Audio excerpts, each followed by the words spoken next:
Under the same moon, we share the love, embracing the differences like hand in glove. Spreading peace and joy, it's a beautiful sight. Together we shine in each other's light. United we stand in love's pure might. Watching the world share in love and light. Hearts beating as one in our peaceful flight. Colors of harmony, painting the night. United we stand in love's pure might.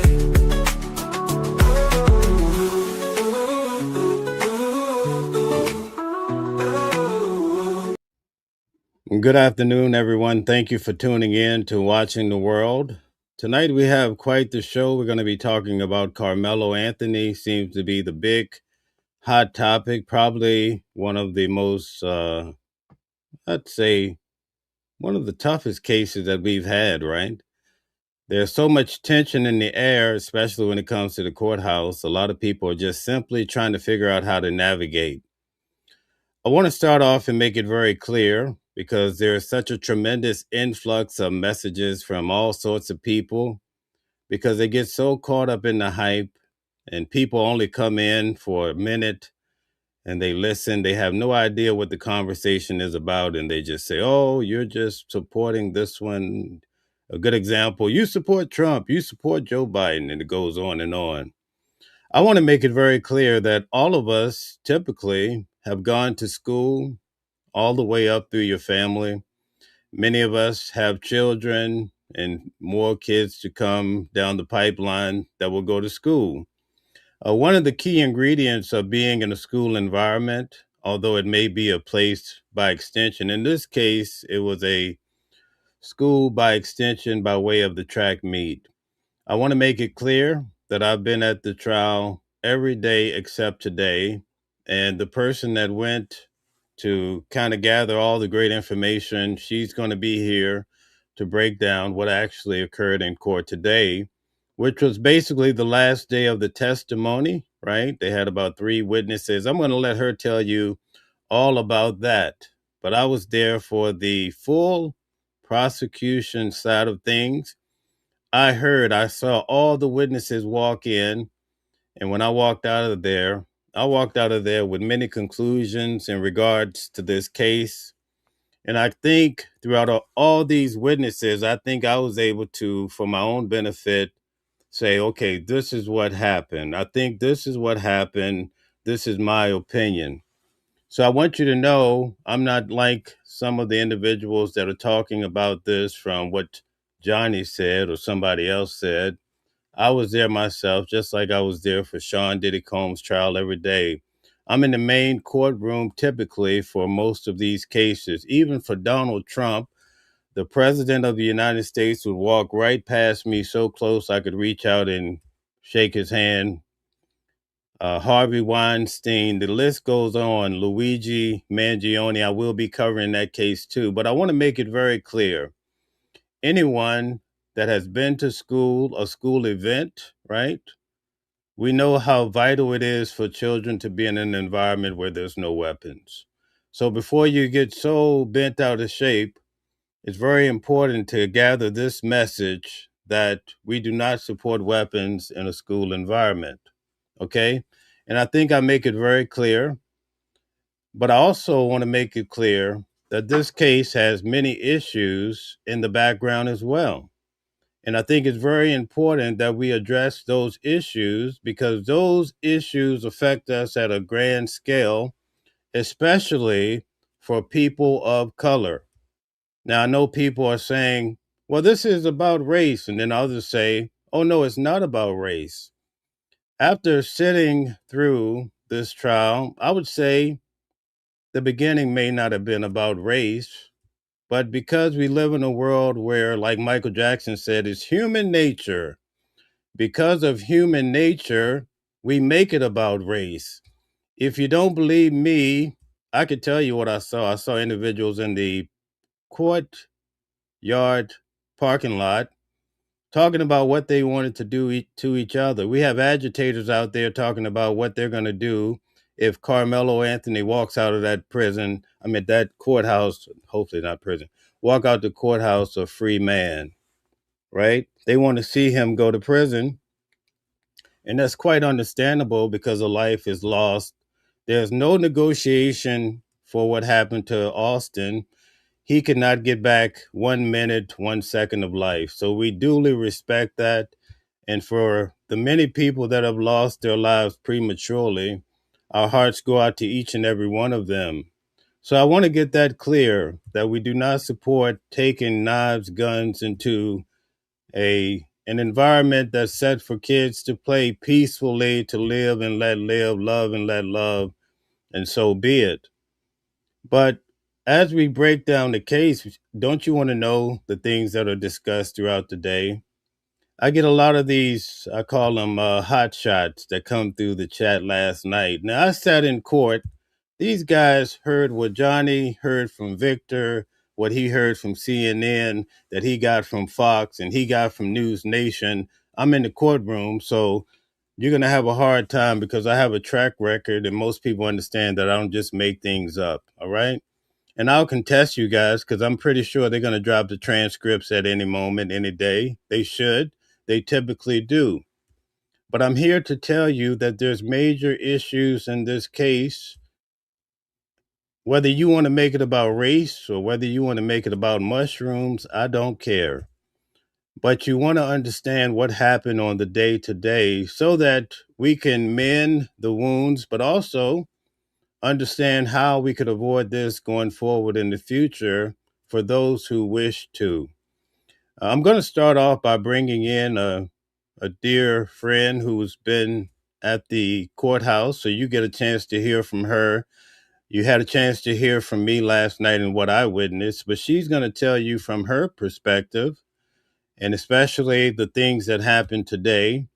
And I want you to try to set aside all of your pain and misery, your happiness, whatever it is you're experiencing, and just take a moment to listen to what she's recounting from the day. Because I'm going to go back and we're going to talk about, we're going to have an open discussion. I'm going to allow you guys to come up and express yourself. Last night, someone was using racial slurs, and we cannot have that.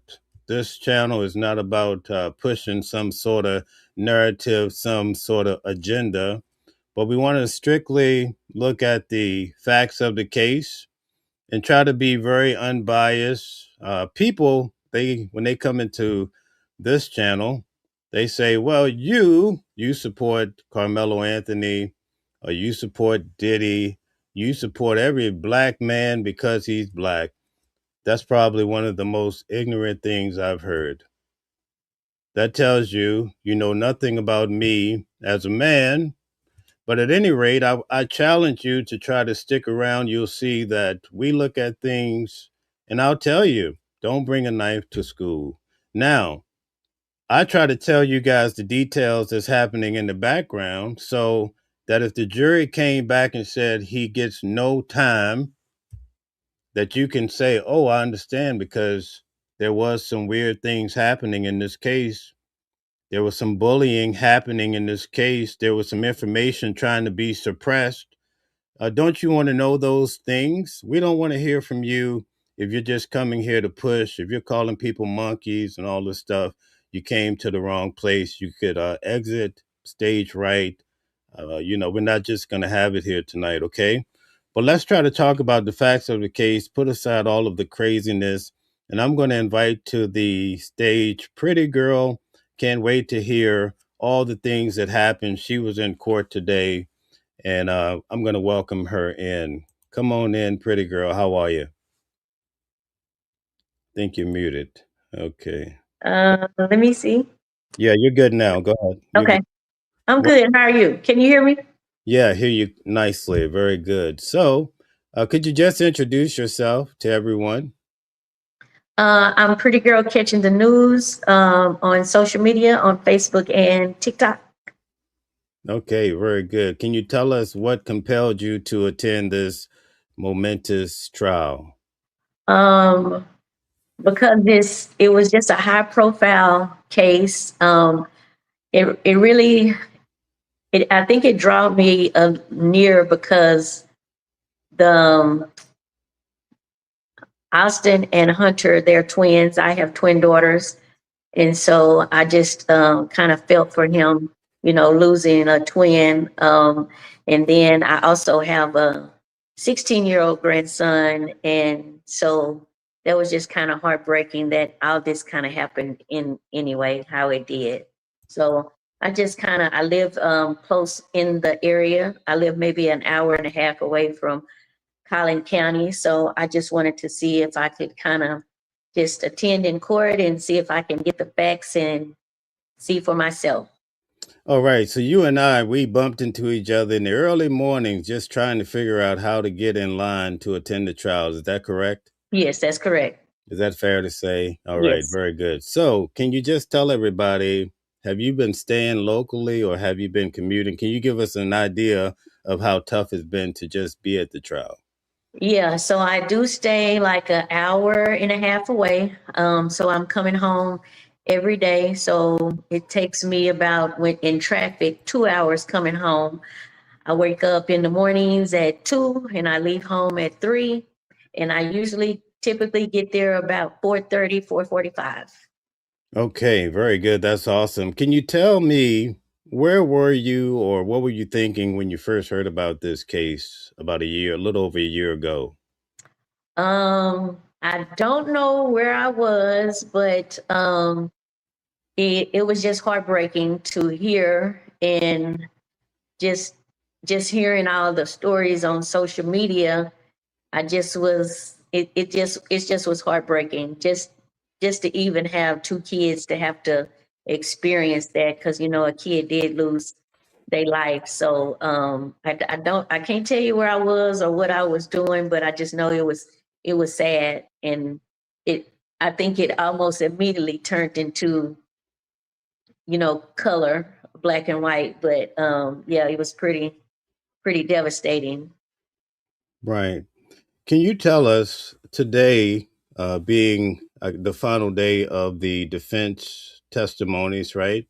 Can Hmm. you tell us how today went? And first, can you give us an outline for those that were not there, obviously, how many witnesses they brought on today, just so we get the landscape? So the defense brought the final three witnesses today. So it was 4, 5, and 6 that was in the court today. It was pretty slow, but that's all they had. They had three witnesses today. Three witnesses today. Can you start off by telling us what does the courtroom look like today? Can you give us some sort of layout so that people can envision what the courtroom is like? Yeah. So when you first come in the courtroom, to the right is the Carmelo family. And then to the far left, against kind of toward the wall, is the Metcalf family. To the back on the last row is the Nine Media, um, covering the story. And then the 27 seats that's open to the public is kind of in the middle. Okay, 27 seats, and you were able to get in. It's quite the task to do so. Yes. Can you tell us a little bit in regards to the first witness that walked in today? So the first witness they called was a white male. He's a 17-year-old. And he did go to Centennial High School. Okay, Uh, let me just pause you there. Centennial was actually the school that Carmelo Anthony went to. Is that fair to say? yes, that's correct. Okay, and Memorial was the school that Austin Metcalf went to, correct? That's correct. Yes. Okay, so proceed to tell us about that. So he was a teammate of Carmelo. He played football and he ran track with Carmelo. So they just kind of asked him, you know, how was Carmelo that morning? What was his mood? Because they were both there together. Um, He told him that his mood was normal, like always. Um, they did ask him about the football season and asked him, did Carmelo play this football season?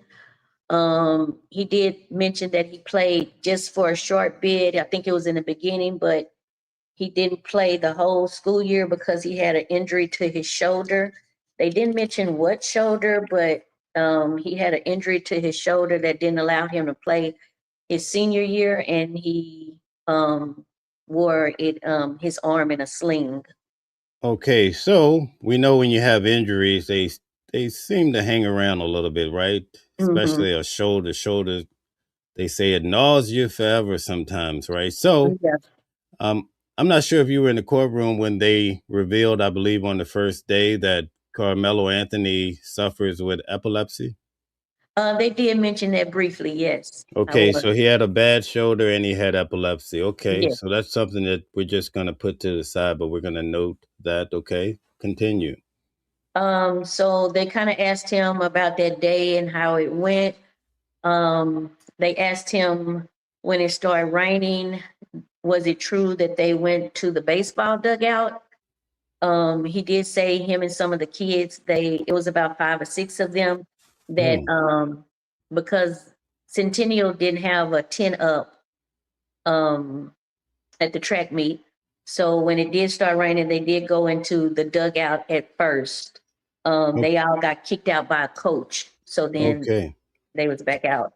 And I just want to pause you right there. Sorry Mhm. if I keep interjecting, Oh, but you anyway, good. it's to my understanding that Centennial, which is Carmelo Anthony's school, they did not have a tent up because they did not have enough students there at the time to put the tent up. Is that fair to say? Yes, that's true. Okay, so I'm going to just pause here. Carmelo came into this event, it's raining, and his school did not put up a tent. Is that correct? That's true. Okay, that's key. That's the key as we go back and we cover the case. All right. I just want to point out a few things as you go along, just to get the audience up to speed to the truthful, basic points about this case. Okay, continue. I'm sorry. You're fine. So they got kicked out of the dugout. He said the rain did kind of um calm down a little bit because it was raining off and on that day. Right. Can I So pause you? I'm sorry. Let good. me pause you. I'll try to, just let me get in some time. I'm sorry. Um, I don't know if you saw the video that they showed in court of the event. Hmm. I Okay, did. so remember when the boys, so you have Carmelo walking toward the tent, they show you from the left. It's Mm. like they arrive like within 2 minutes. It's a short period of time. Then Right. you have the twins and a few other guys. They're walking. They said maybe from some concession stand. I don't know, but they're walking. But as they're walking to the tent, you can see the rain in the video coming down. Is that fair to say? Yes, that's correct. Okay, so it was raining despite some people trying to, say it wasn't raining that much. Okay, I want to show people that the facts that I was dropping last night, that you're able to witness to a lot of this, and you also bring it out too. It builds a lot of credence for what we share in this type of environment for people that didn't get a chance to go to court. So thank you. Proceed. Yeah, so they that day they did say it would rain and then it would stop and then it would drizzle and then it would pick up. And like you said in the video, they did show um where when it stopped, you could tell when it stopped, but when it picked back up, you would see people with umbrellas in the video. So that's how you know it was kind of picked up again. So yes, it was raining off and on. And I just want to stop you there. You know why? I think his name is Shuck made the point. Because the first coach that came and gave a testimony, he went by the name of Coach Starr. Hmm. He's very macho, right? He tried to Yeah. downplay that it really wasn't raining. And so the attorney said, "Hey, didn't you see people with umbrellas?" "Oh, no, man, I was too busy. I had to go get a crock pot." Remember, he talked about he was Right. going to. Yeah. Yeah. Okay, so I just want to show that I'm remembering details and we're very factual because we get a lot of people coming in at night through the night. "Oh, you guys don't know what you're talking about." You're damn right we do. So anyway, keep going, keep going. Yeah. So So when they got kicked out the dugout, this particular witness said he then got on the track because it was time for him to do his warm-ups.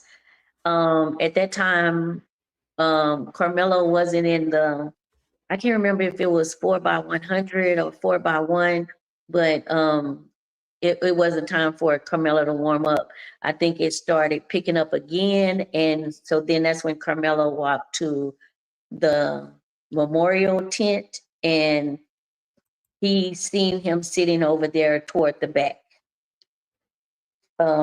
He did say that after a few minutes from he was on the track, that they could hear some noise and some commotion going on under the tent, and that kind of made him shift his body and turn that way to see what was going on. He did say that he could see a push or a shove, and then he seen Carmelo running down. Wow. So he saw it from the field vantage. I just Mm-hmm. want to break something down for those that may not be familiar with how the courts work. But typically when a trial starts, the judge first starts with the attorneys to see if there's any unfinished business. Then they open up with the opening arguments. Usually the prosecution goes first and the defense goes. Is that what you saw in this particular case? Yes, correct. Okay. And so then they say, let's bring in witness number one, right? Mm-hmm. Okay. So they go through each of the witnesses. But what I want to emphasize that those who are not familiar, they have direct examination where they actually question the witness from the prosecution side. Mm-hmm. And then they have the cross examination where the defense have their chance to question the witness. Okay. And Mm-hmm. typically, all of the first whole slot of witnesses are going to be under the prosecution. Then the prosecution will rest their case. In this particular case, they rested their case on Saturday, right? Mm-hmm. Yes. And then the defense starts their case. And then today, the defense rested their case, meaning they had called in their witnesses.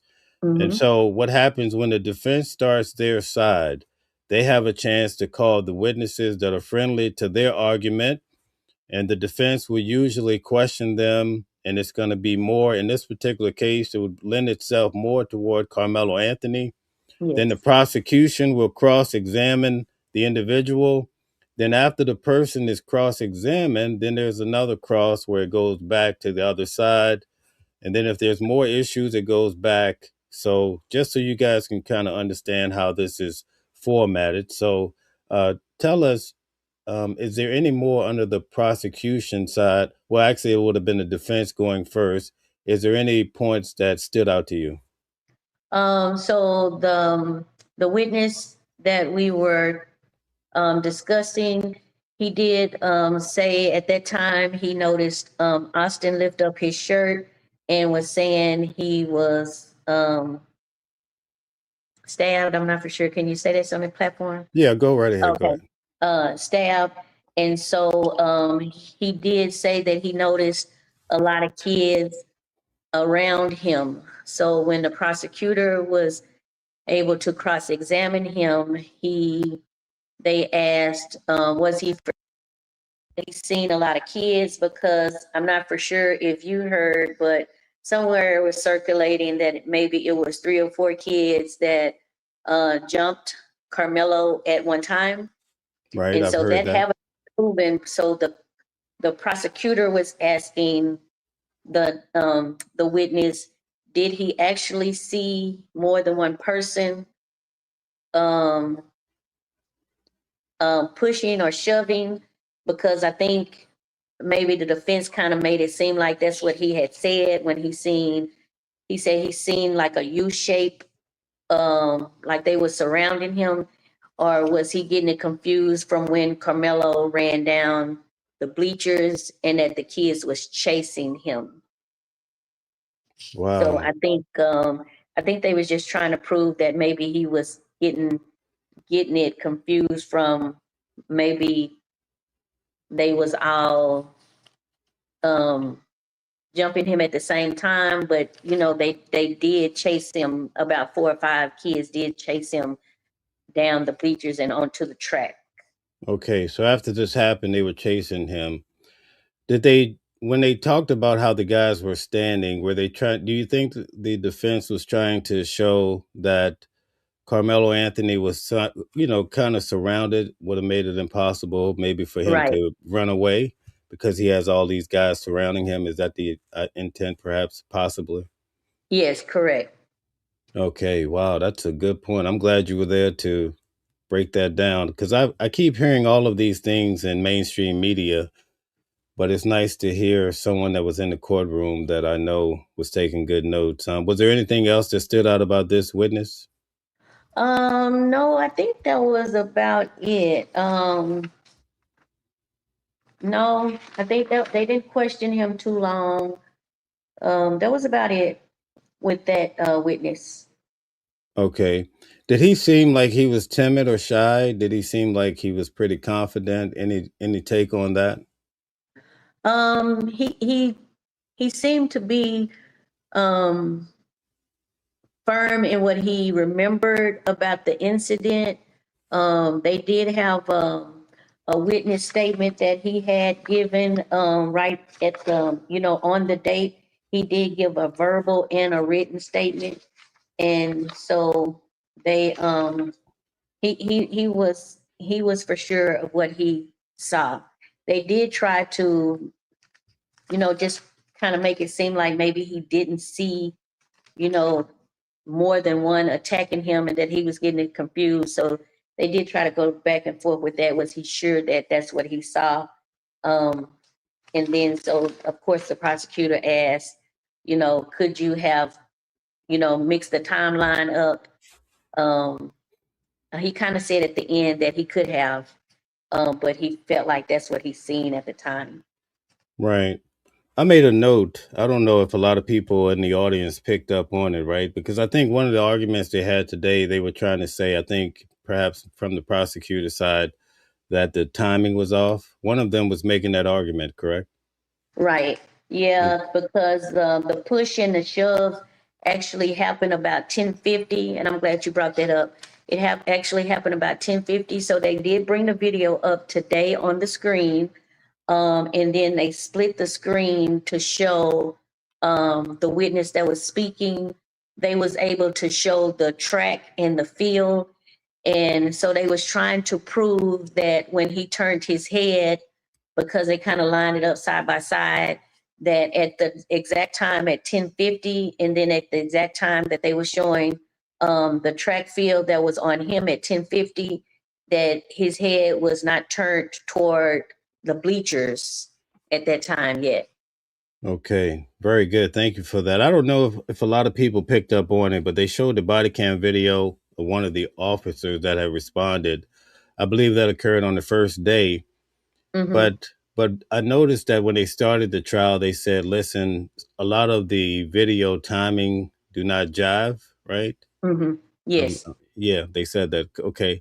I Yeah. noticed on the body cam video, when this happened on April the 2nd, 2025, the video showed that it was February the 10th, I believe, of like 2016. I'm like, how could that Mm-hmm. be? It was off by Right. 10, it was off by 10 years. So Yeah. evidently Right. they hadn't updated I peeped that, because I try to Right. document everything that I see in here. Okay, Yeah. so thank you for that. Anything else about that particular witness before we move on to the second witness? No, that was about it with that witness. Okay, so the second witness of today, could you give us a time frame? How long did it go with the first guy? You don't have to be accurate. The first one, it did go about, I would say about 30 minutes. 30 minutes. Okay, pretty fast, right? Okay. Yeah. So what about the second witness? Can you give us a good description? Yes. The fifth witness that the defense called was Officer Bo Riley. He's a Frisco police officer. He said he's been with the Frisco police for about 5 years. He had been previously with the California Police Department. Okay. I remember them So, talking about him. He was he was instrumental in this particular case. Wasn't he the one that looked at Eddie's phone to see if there was any video when Eddie pretended that he was filming? That's correct. So that they Oh, did good ask memory. him about that today. He did say he interviewed two people when he came to the scene. Eddie was one of them. I'm guessing maybe somebody said he was recording. I don't know if Eddie said himself that he had recorded, but he did take his phone. He said he did check his Instagram. He checked his videos in his phone and his pictures in his phone, and nothing was there. Okay, because typically when we watch the movies or the documentaries or the first 48, whenever there's a crime, they typically take people's phones and really go through it Right. forensically, right? Yes. So in this particular case, they just roughly went through the phone in front of Eddie. I think that's what his testimony Right. was. They went in, went through it in front of him, and they gave him his phone back. That's it. No deep dive into his phone. They never took it from him and took it back to the shop and really went Right. in. Wow. They did. Mm. They did ask him, was he able to look at, I guess, somewhere in the phone where you can tell if something has recently been deleted. He said he didn't know how to do that. And so, no, he didn't do that. He just kind of looked on the surface. Right. Wasn't it strange how Eddie said that he held his phone up when they were going back and forth, namely Austin and Carmelo, and he claimed he had his phone off, but he was just pretending to be recording. And when Shook asked him, Shook is the defense attorney, he was like, "Why would you do that in the age where people want to record fights and put it online or whatever?" He was like, "Oh." He used one word, I don't know, something like I was being silly or something like that, you recall? Yeah. That was strange. And I was hoping that, because people have been saying that there was another video, and I was hoping that it was the videos from Eddie phone, but that didn't produce anything today. Okay, I just want to stop for a minute and pause and make a Okay. clarification. Mike Howard had explained that the knife was actually a multi-purpose tool in court. Okay, so he kept saying it was a tool because whatever was used it had many different functions. Do you recall? Mm-hmm. All right. So I just want to, for those in the audience, I see the discussion going on. That's what came out in court. So you could proceed back to tell us about this witness.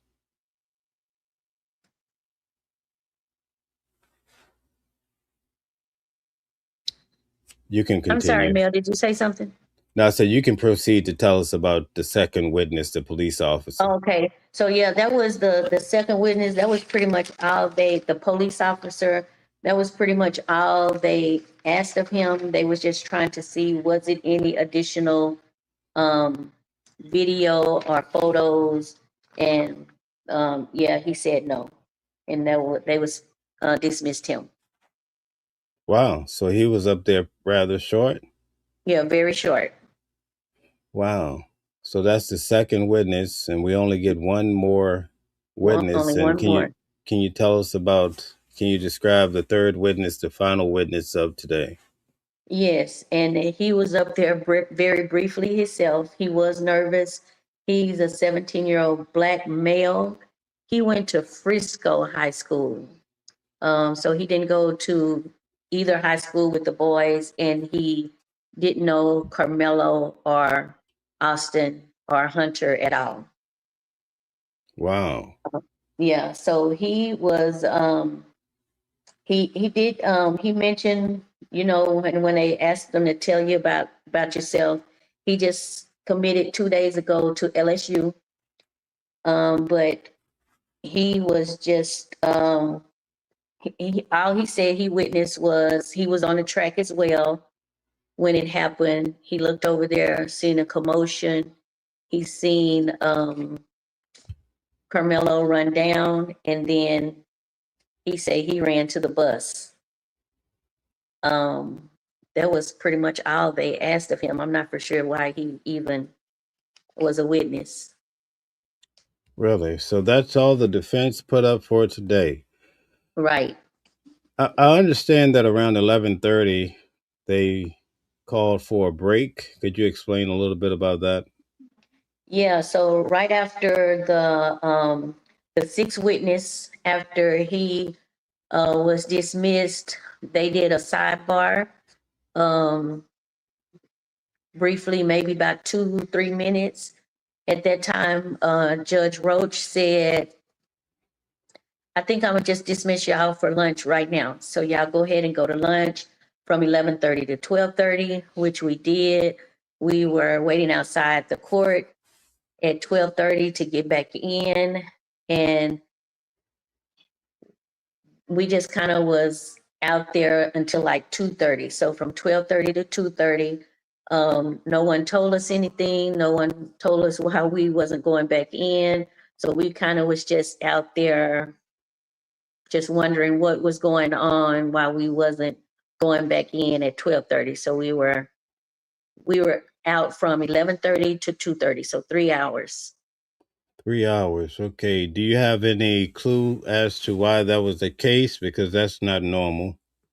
Yeah, it was, we was all wondering if anybody was familiar with what could be going on. Have they ever, experienced anything like this? And if they did, what was happening at that time? People kind of speculated on what they thought. They thought they was trying to maybe um, get Hunter to testify, but that never nobody ever said anything about that. So when they let us back in at 2:30, um, they just opened it back up when the jurors came in, and the defense rested, and the prosecutor said they didn't have anything else. So that was it. It was pretty a short day, and that was kind of about 2:40. Wow. Was there any earth shadowing video of the fight, like from a cell phone or from the video from No, Eddie's phone? Nothing. no, we haven't seen any other video besides the grainy video that was from the very first day. No other photos. Um, nothing, nothing else have come up. Wow, that is something. Did they state to you guys anything about Hunter, or was that just the words on the street? That was just the words on the street. They didn't come back in and say, Hunter's not going to testify today, or like that's what we was trying to do. They didn't even mention why we was out there 2 hours. It didn't even come up. I thought they would have some aha moment with a video, perhaps from one of the guys, Right, because they said Eddie had a camera out and all that. So right. they Yeah, they I think didn't we were they all didn't waiting for that. really. Wow. So, um, with that being said, what did they say as far as tomorrow? So the judge, he turned to the jurors and told them how they day would go tomorrow. It would go regular time. They would come in the same. They would need to pack overnight bag and bring with them tomorrow. That they would be listening to closing arguments tomorrow, and then they would be um, deliberating on the verdict. I don't know if I'm saying that right. So after the closing arguments, then they would either be there to 10 or 11 o'clock tomorrow night. If they haven't come up with anything by that time, they would go straight to a hotel, and they would have no TV, no phone. So he told them they would be in the hotel with no TV and no phone anyway. So they might as well stay in the court to try to figure it out if they could, and stay as late as they could tomorrow night. Wow, that is something. So, thank you very much for breaking down today. I You're just like welcome. to I like to take a few more minutes if you can spare just to Yeah. talk about the case. I want to ask you questions that I've found some of the points to be quite interesting. Some of the things that people are disputing, they're hearing on other channels. One of the big stations said that, well, it came out in court that the defense says that according to the law in Texas, a blade under 5.5 inches is not unlawful or illegal. Did you copy that in court? That is correct. So they did ask the officer that was witness number 5. They did ask him that. He did confirm that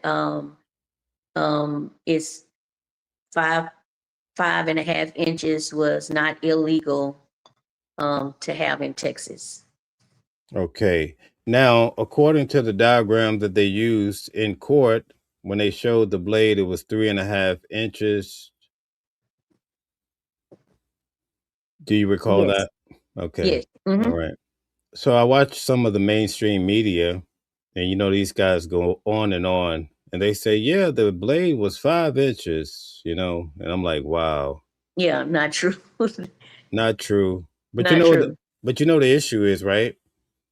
People tend to watch mainstream media. I think we all do. And when they say things like that, they say it's 5 inches. A lot of the viewers, they take it as gold standard. So then they come to a channel like this, they hear, no, it's only 3.5 inches. Oh my Right. God, you guys are lying. They didn't say that in court because Right. my faithful anchor said it was 5 inches. You see what I'm saying? Yeah. Do you think that there's a lot of misinformation about this trial from what you've heard inside of court versus what you're hearing in the media? Yeah, because I think we were all waiting for another video because it has been circulating on social media that there was a clearer video that we was going to be able to see.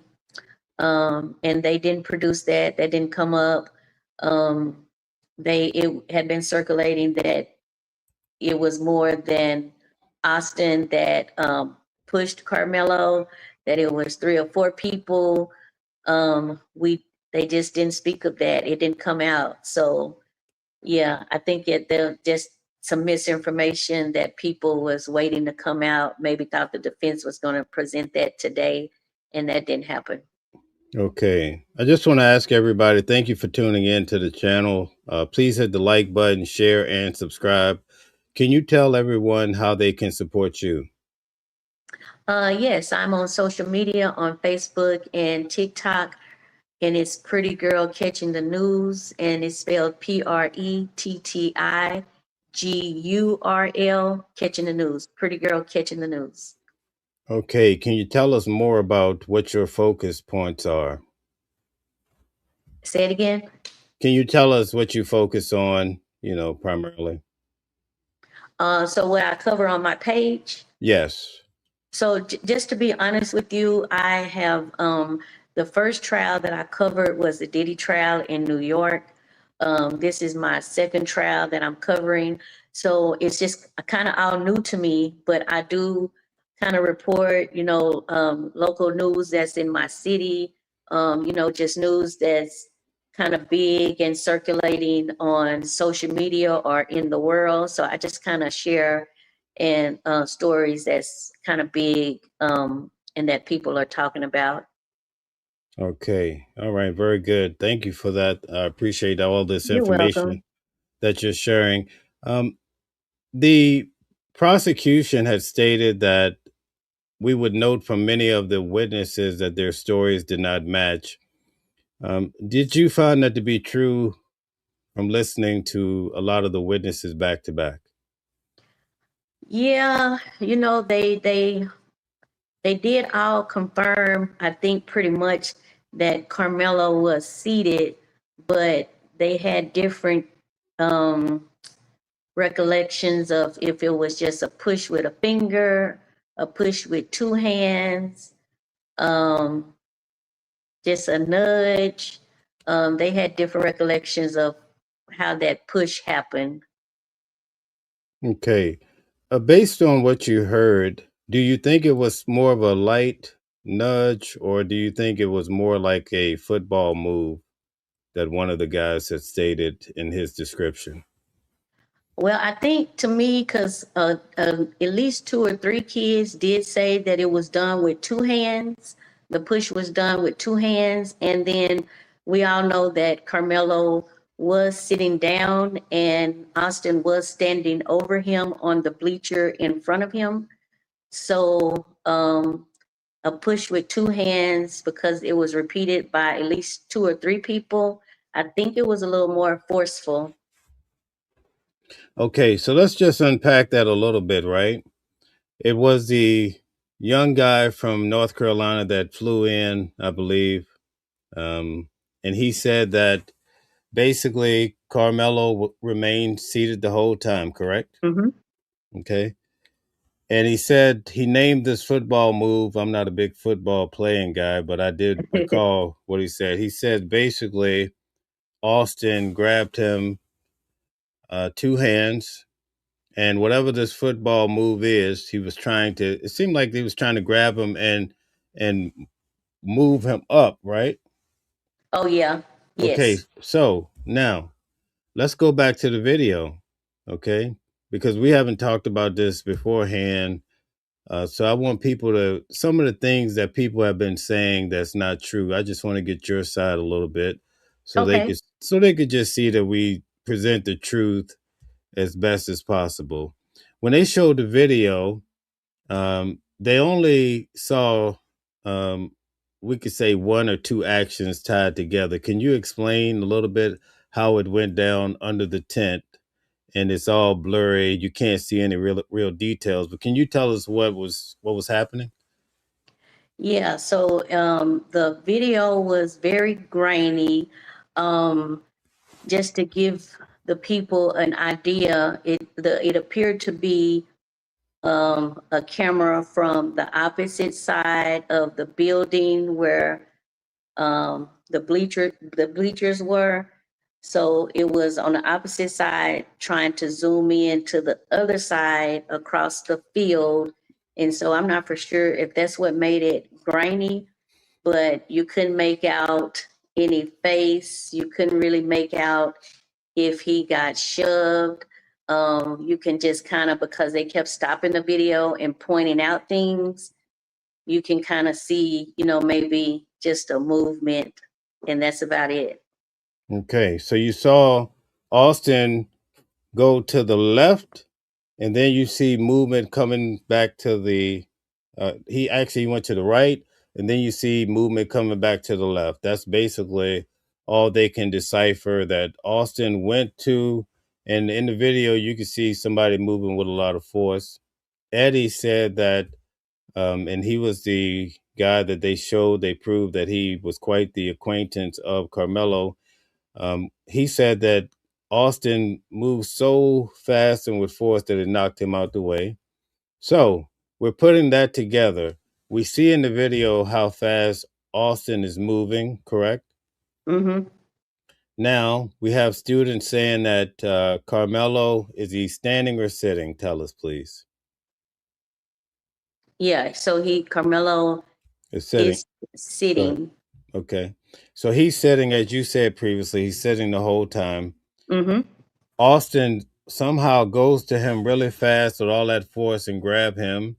And with a thrust, he's trying to lift him up, according to the testimony. Now, the other student had said that Carmelo had his backpack on his shoulder, and when the words started going back and forth, he moved it to his lap, correct? Correct.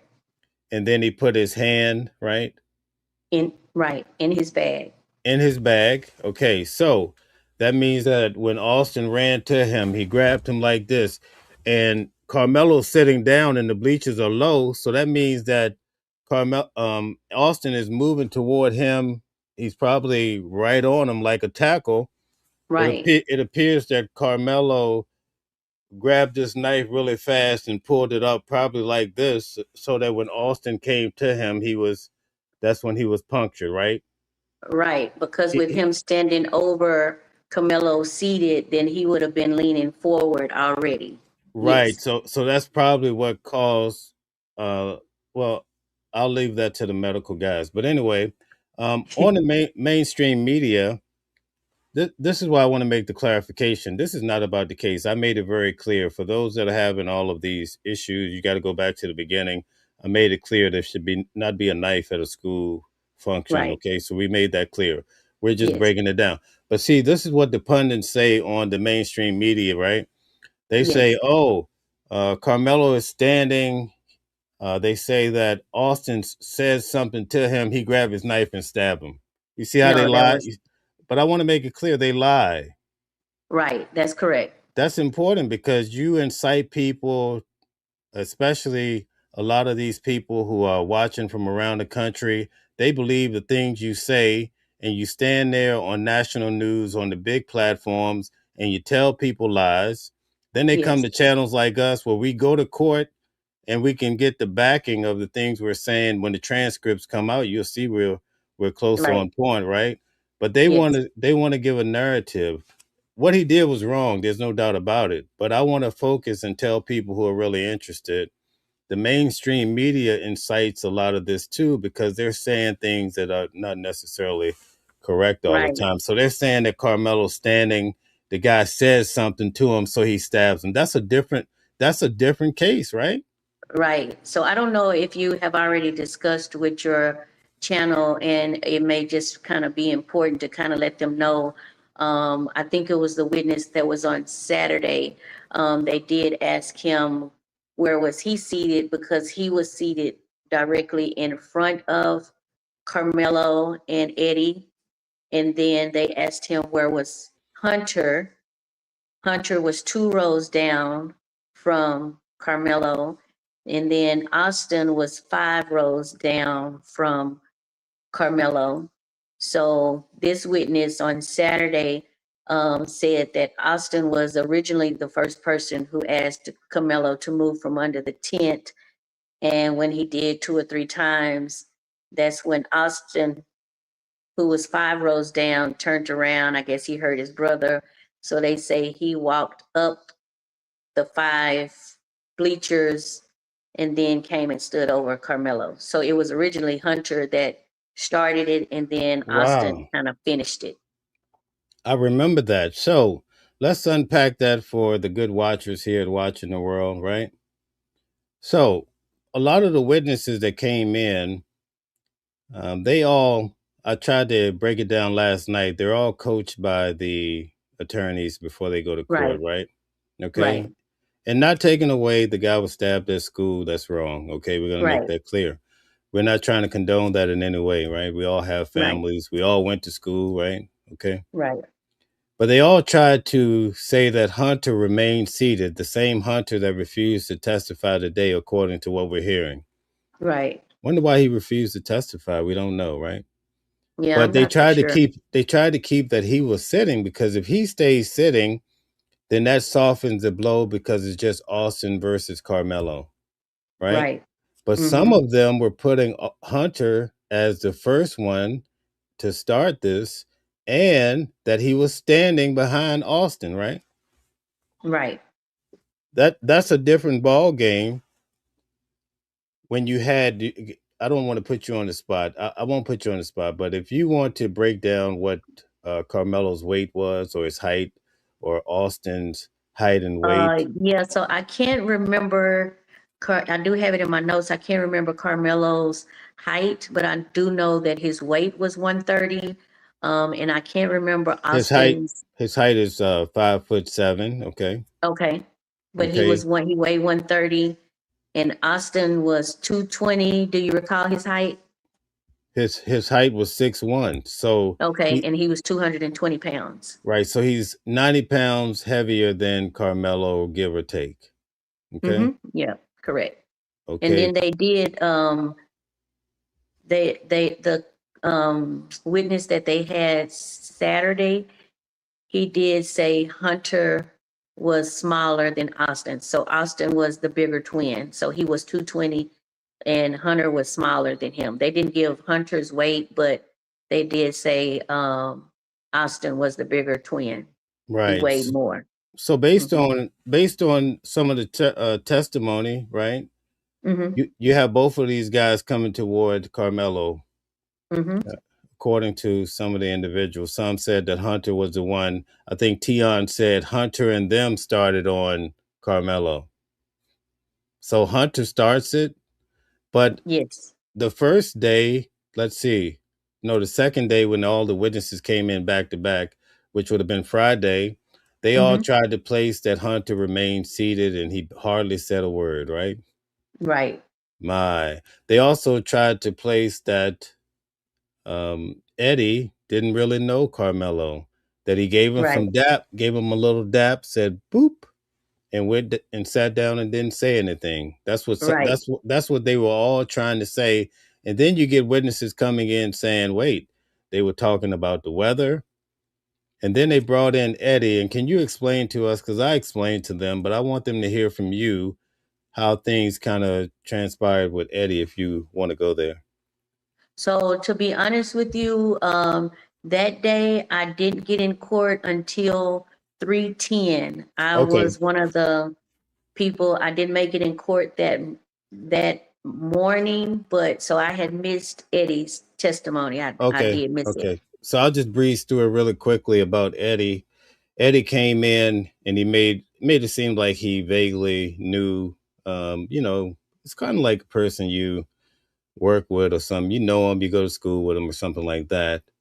But he was cross-examined by Toby Shook, and Toby Shook said to Eddie, "Hey Eddie, do you remember back in 2023 that Carmelo Anthony used to date your cousin? Her name started with a V." Yeah. Hmm. Okay.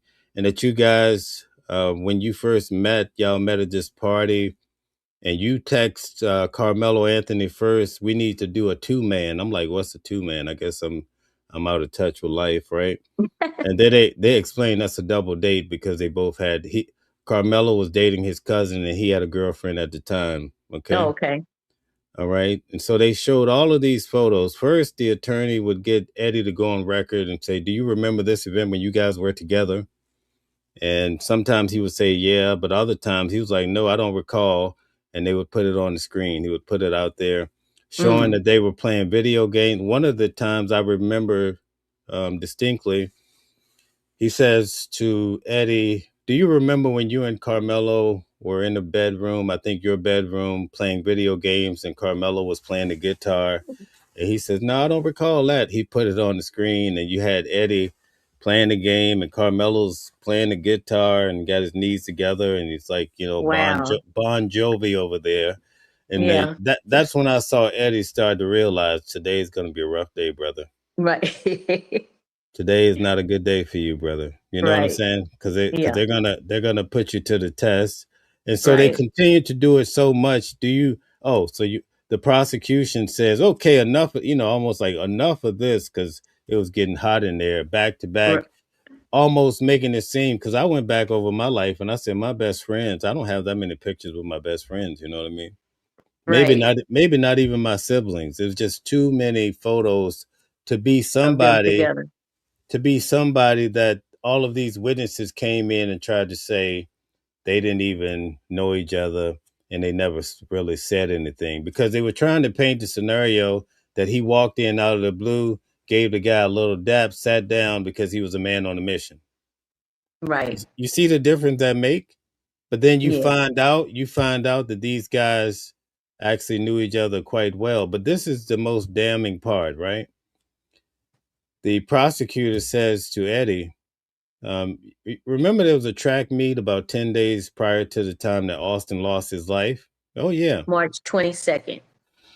Right. Okay. Thank you for that date. So, the 22nd, he says, you and Carmelo were talking then.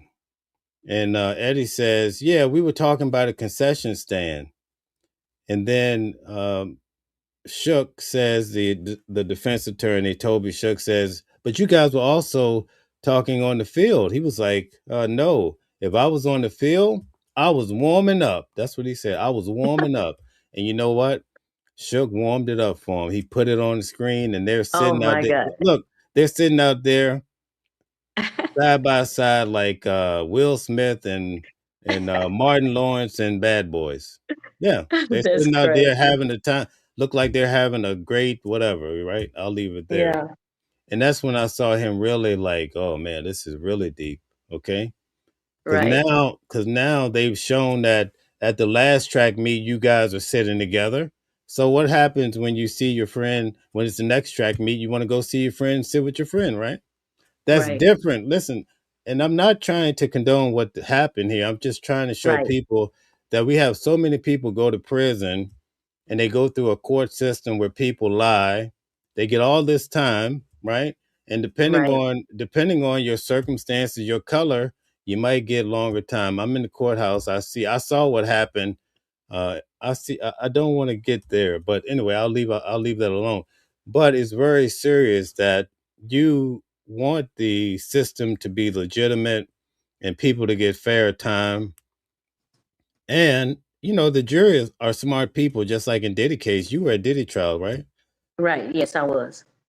The jury was not buying the fact that he was the RICO guy, the racketeering, but Right. they said, yeah, but you did do the prostitution, okay, right? Right. Made sense. They couldn't buy that Diddy was John Gotti or the Godfather, right?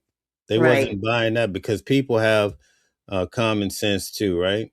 That are on the Right. jury. You have intelligent minds, people from all backgrounds. I mean, we could get into the subject about they got rid of all the black people, but ultimately, sometimes it's the other race that might have a point that could save a person, or if they find them guilty, that's a whole different subject we won't get into today. But I just want to ask you, um, how did you feel when you see all the discrepancies? uh, where it's just kind of it just kind of alarming. Just it just today when they rested, it just kind of I don't know. I, being that this is my first time in being a Diddy trial and this trial, they are totally different trials that's going on. I don't know how to feel about them resting. I know really the defense, it really wasn't nothing else for them to present actually. So I think I'm not for sure what they could have asked Hunter um, if he'd have testified, but I think it was really wasn't nothing else to present because the prosecutor's case was kind of, you can tell the kids was coached, like you said. And so I just don't think they have a strong case not for murder. Okay, all right. So I want to give you an example. This is what I'm talking about, right? We have Brian Murphy. I want to ask Brian Murphy, were you in the courthouse?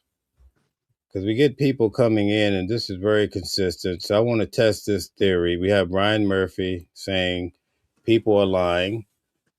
All we did was recant what the witness said, okay? But I want to give everybody an example. This right here is what we deal with on a day to day. There's nothing you can really do about it, but people come through. They may be bots. They may not even be real, right? Right, There's no picture there. It could be anybody, right? It could be Adam or right. Eve or somebody, who knows, right? But anyway, Yeah, I just want to point that out.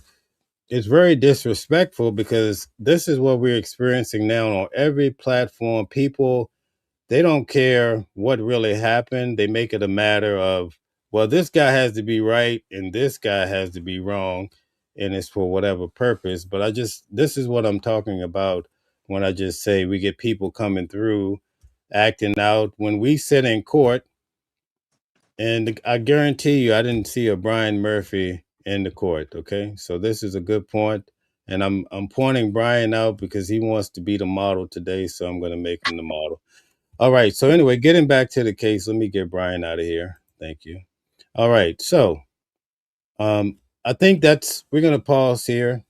I want to have you back on. We're going to have a continued relationship. I think this was a great show because you yeah. I appreciate you for having me on. I appreciate it. Yeah, because you had your own experience at the trial. Could I ask one more favor of you? Yeah. What will you walk away with this trial? What would your what's give us can you share just one point for those that are listening? a point that I will walk away with from this trial. Yes. I'm not for sure. So I don't know. It's having losing a life when I think the situation could be handled different. Do I think he went there to intentionally murder someone, as they say? I think he went to a track meet. The situation happened. He had a weapon in his bag, and that's just how it ended. But you can't. I'm not gonna say because I don't. It really didn't really come up. But you can't put your hands on people because they said it was supposed to be an adult at the tent, but I think some things just could have been handled a little different. If they didn't want him there and if he didn't want to move, they could have waited for an adult to get there. So they just could have, the situation just could have been handled a little different, but we have to learn to respect each other's space. And yeah, Thank you so much. I really do you're appreciate that. I welcome. want to thank you for being on. I think if you could just mention to everyone how they can support you. Yeah, I am Pretty Girl Catching the News on Facebook and TikTok. And it's Pretty Girl is spelled PrettiGurl. Pretty Girl Catching the News. Okay. Thank you so much for coming on the show and doing You're this welcome. on your day. You just drove all the way back from the courthouse and you chose to come on and share these thoughts. I think it's tremendous. And I think you did a great job because when I asked these questions, it lined up to what I was saying yesterday.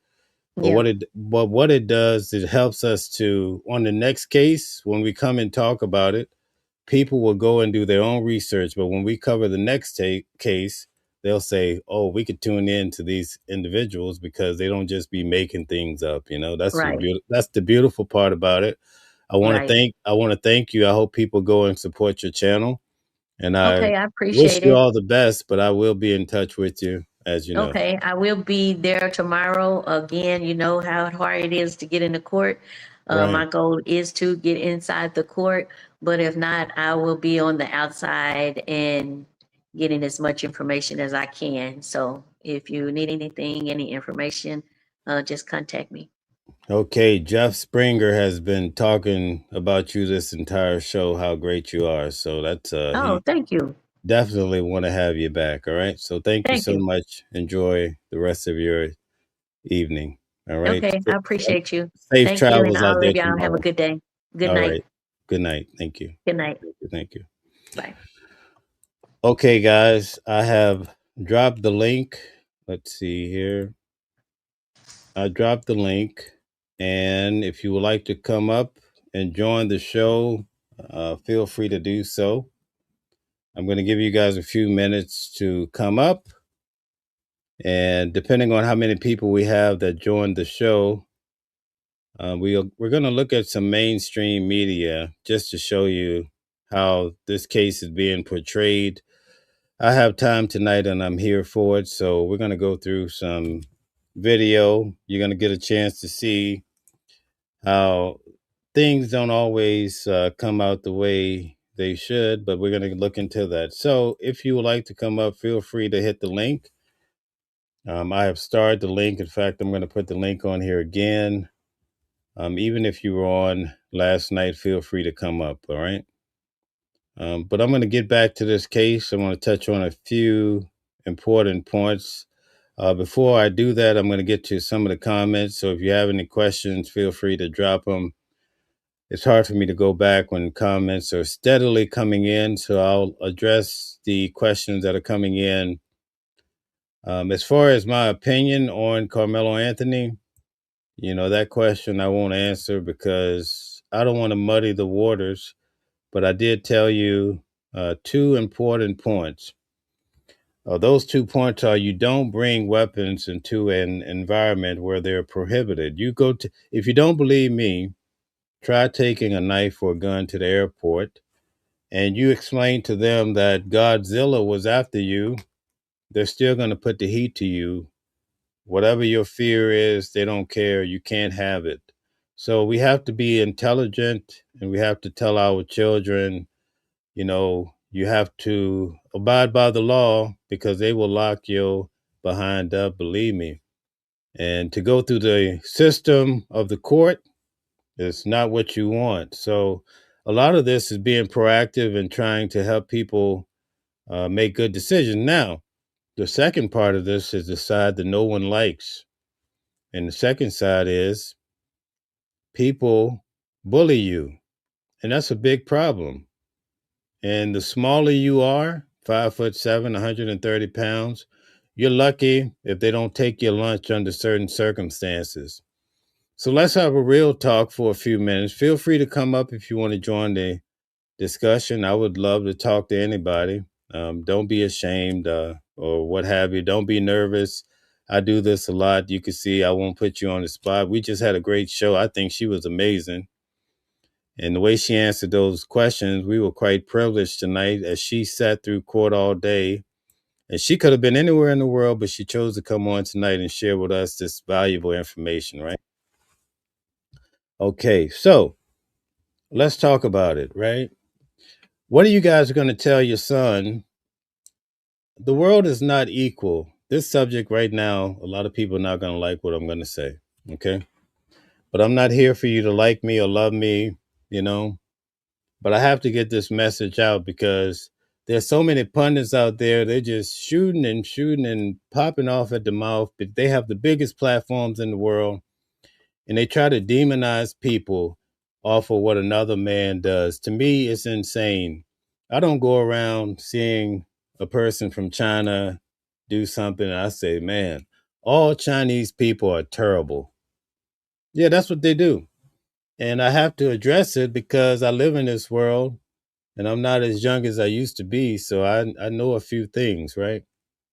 But we all have to grow up in a society where there's no equality. Are you kidding me? Are you fooling yourself?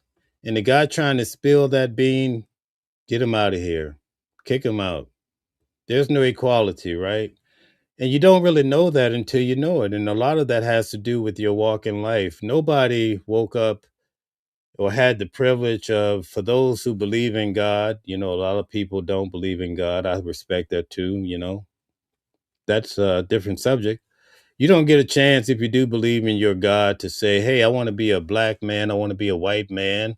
I want to be a girl. I want to be a whatever, right? I want to be a mushroom. You don't get that opportunity, right? You show up on this earth. If you show up in America, you might be a Christian because you're probably going to go into a Christian household. If you grow up, and I recently I just came back from the Middle East.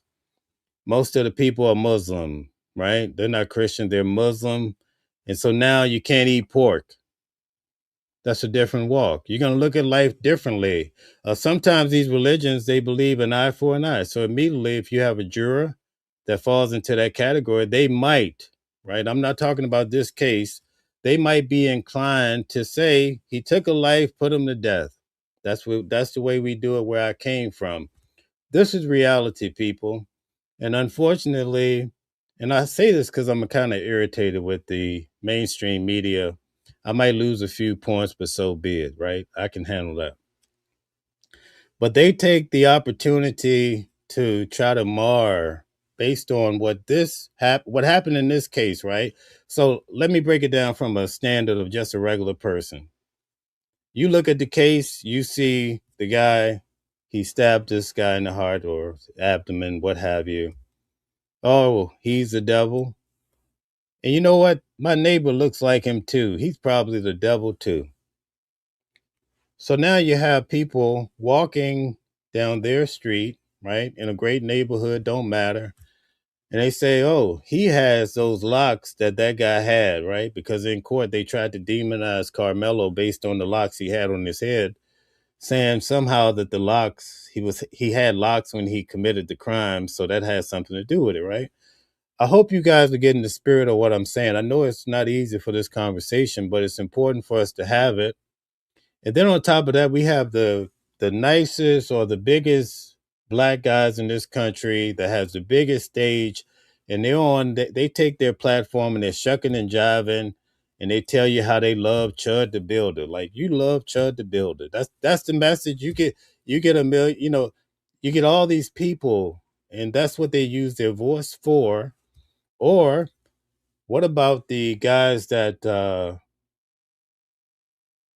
used to lead the way for the people, like a Martin Luther King? You'll be lucky to find him, because if you found one, they paid him off. They give you 2 or 3 million. They figure you'll go somewhere and sit down and shut up. They give you a nice job, give you a good opportunity. And now you say, forget about the people. I'm about to go on vacation, right? These are all the strategies. And I don't want to get into it too deeply, but I have to talk about it because this case is rare and I have to seize the opportunity. Now, why did this happen? We really don't know. But we need to address the issue and try to find out. If you don't go and talk to your kid, right? Like, for instance, you see a kid that gets shot by a police officer on the side of the road, everybody go crazy about it. Oh my God. And everybody want to go and burst the windows and go take some things out of the store, all this craziness. But nobody goes home and tell their kid, listen, if you get stopped by the police, you make sure you show both of your hands, right? And don't reach for something. This should be the conversation, because you're seeing what's happening in the street, right? Instead of protesting, sometimes you have to start at home. And that's the message that I want to have, because it's very important. Because if I love somebody, I'm going to try to tell them how to navigate through life the proper way, right? That's what we do. When we love people, we try to preserve their life, right? When people don't care about you, they don't take the time to, invest in you. That's the way of investing in you, is by telling you how to live your life, right? When I was younger, uh, my grandmother and mother, they used to be really hard on me about every little thing, right? But you know what? They always said, I tell you, and I don't know, my grandmother say charity begins at home. I tell you at home, because in the street, sometimes they might kill you. That's what she used to say, right? At the time, I didn't want to hear that. Who's going to kill me in the street? I'm a tough guy. I lift weights. I thought I was going to take over the world. But sometimes that's what happens, because we're not investing in people. But in this particular case, I'm trying to set the stage. I'm going to let you guys come up. I see you guys are here, but I want to set the stage for this, because I think it's very important. The reason why I want to do this is because, and I get all the people coming in. I don't care. You can counsel me out, whatever you want to do. And I get people coming in. Oh, this guy killed somebody, blah, blah, blah, and we have to get past this, and we have to elevate. But more importantly, we have to understand why it happened. And so now you have a son, and his dad, like my father, was never there, right? Okay. So what are you going to tell your son when bullies come up to him and he's getting his ass handed to him every day at school while you're at work, and maybe you're a nurse, and every chance you get, between your customers or whatever, your patients, you're scrolling, you're on the TikTok. Your son might be getting bullied at school because he's 5'7" and 130 pounds, right? Now, he can't go around stabbing people. Let's face it. They're going to throw the book at you. If you think this is how you should live your life, you're going to get the book thrown at you, and you're going to be locked up in a cell a mighty long time. And I see guys start getting locked up at 12 and 13. And you know why? Well, there's this old tale about chaos. I used to give this public lecture about chaos over in Africa. A butterfly flaps his wing, and you get a little whirlwind, right? Just a little brushing of the wind. And then it bumps into another brushing of the wind. And all of a sudden, you have a tornado, and nobody can stop it. You know what that's like, right? You know what that flapping of the butterfly wing that turns into a tornado? That's your son riding in the car with Joey that has drugs in the car. He don't know that when the police stop and find drugs in the car, everybody's going downtown. You see that? That's the So this is happening to 12 years old. You know why? Because the parents are not being honest with the kids, right? It's quite natural they're going to pick up bad habits at school, but you have to really be aggressive in trying to tell your kid, listen, you got to play by the rules in this country because they will lock your behind up, believe me. So you have to try to get ahead of this storm. I mean, you really have to do it because once the system get their hands on you, in some of these states, I heard down in Louisiana, they turn you into a working machine. So now you're not even sitting in a cell, you're out there busting your behind, you know, kind of like they do in North Korea or some of these other places. This is a serious matter. And all we get sometimes from these cases, we hear he stabbed a guy. Nobody wants to talk about he was being bullied and they was going to bust his behind. I'm not saying that totally that's what's happening. I was set in court. It was very clear that they was going to somebody was roughing this kid up. I was in court. I heard it for myself. You can't come and tell me shit. I mean, I shouldn't have said that. You can't tell me. I was in court. The boy was getting roughed up. He's only 5'7". Okay.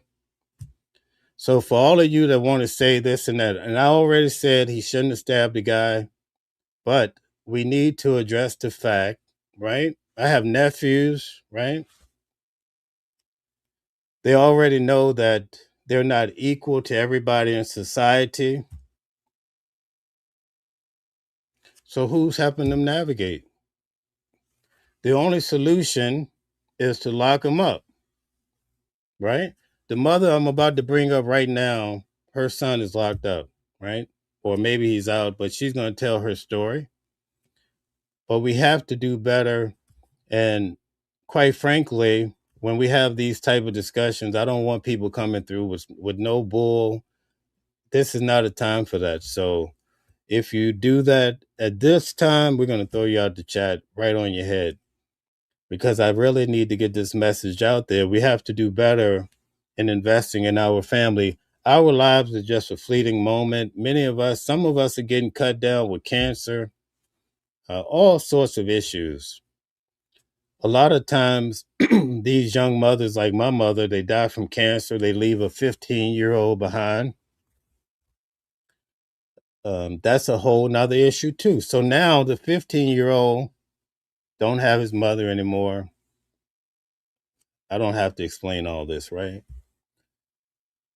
But the child does not have an equal opportunity. So now he has to work much harder to be great, right?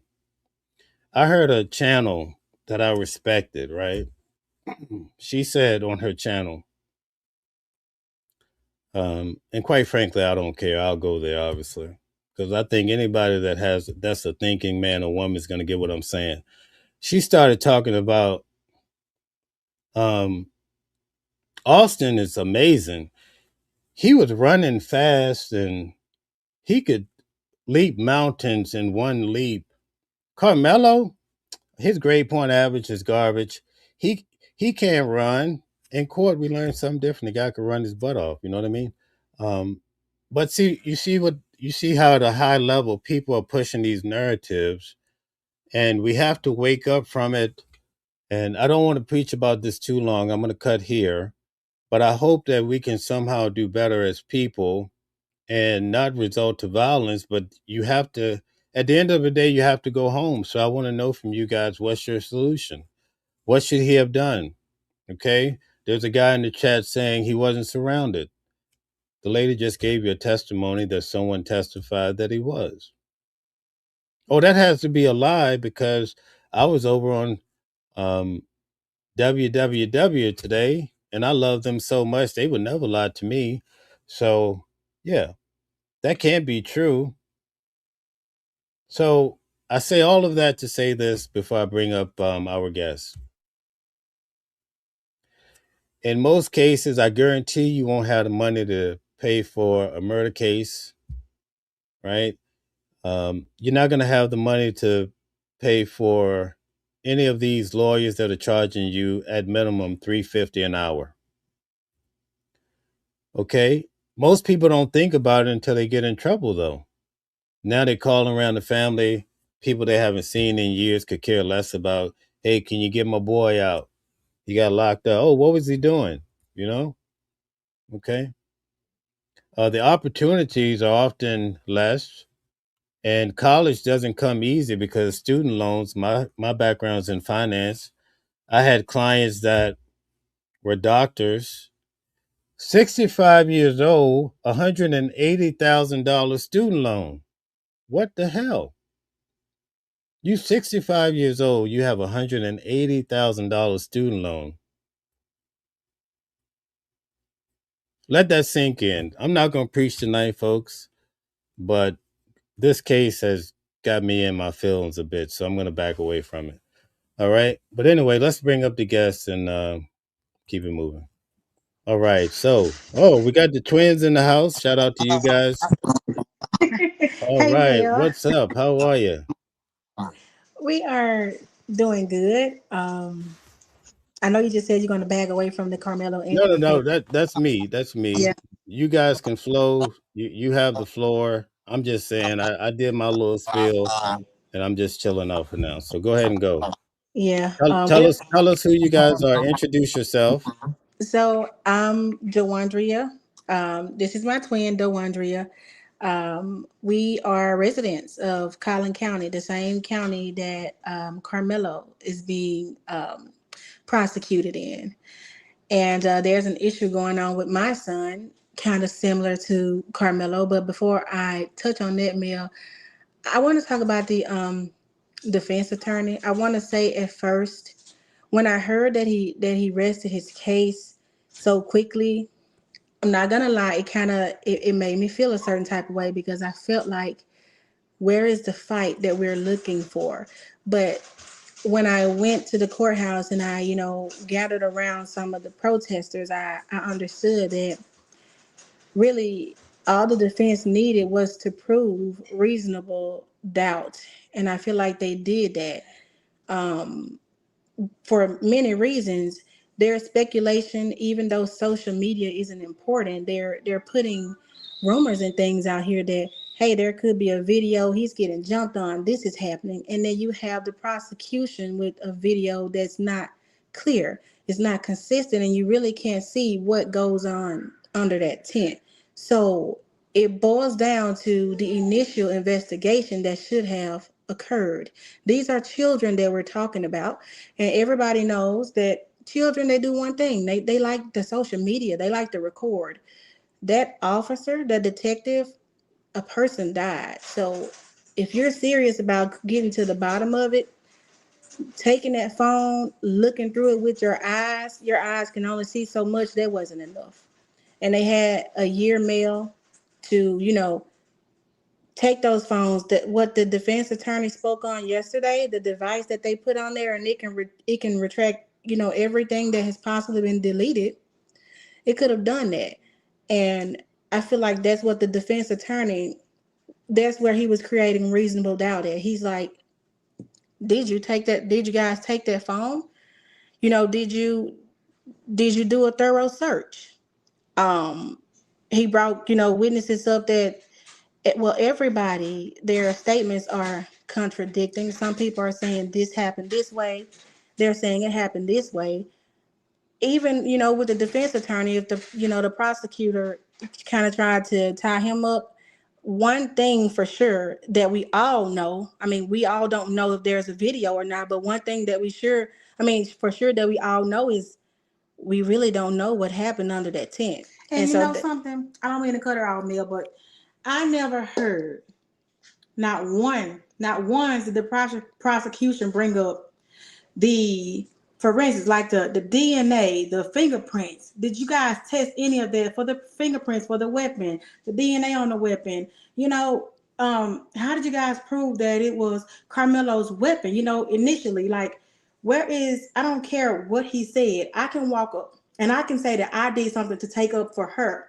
But just because I say that, that doesn't mean anything when you have the facts to prove it. Where is all of the sufficient evidence that they were supposed to have? Like, y'all didn't do the testing for DNA or fingerprints, or Nothing. You got all these witnesses and nobody sees this poke. Nobody can see it, right? Nobody sees this poke. Where's your investigation? Yeah, so just when he rested the case, they made us realize that it's not the defense's, they don't have to prove the case. It's the prosecutor's job to prove the case. They just need to prove reasonable doubt. And I feel like they definitely did that with all the inconsistencies, the video not being there, speculation of there being a video. The video is the one that they did show is you can't really see anything. So that's my intake on that. And I spoke on that piece, Mel, regarding the video being blurry because this is what I'm going through with my son. My son is 13 years old. He's never been in a fight, and I'm a single mom. They were at school. The gym was crowded. I mean, if you ever, been in school, well, I know we've all been in school, and you know how everybody is assigned to the gym for a specific period. It's like every kid that was assigned to gym in that day was on the floor playing basketball. It wasn't, like an actual game that was going on. The kids were just in the gym being kids. My son was playing with another kid.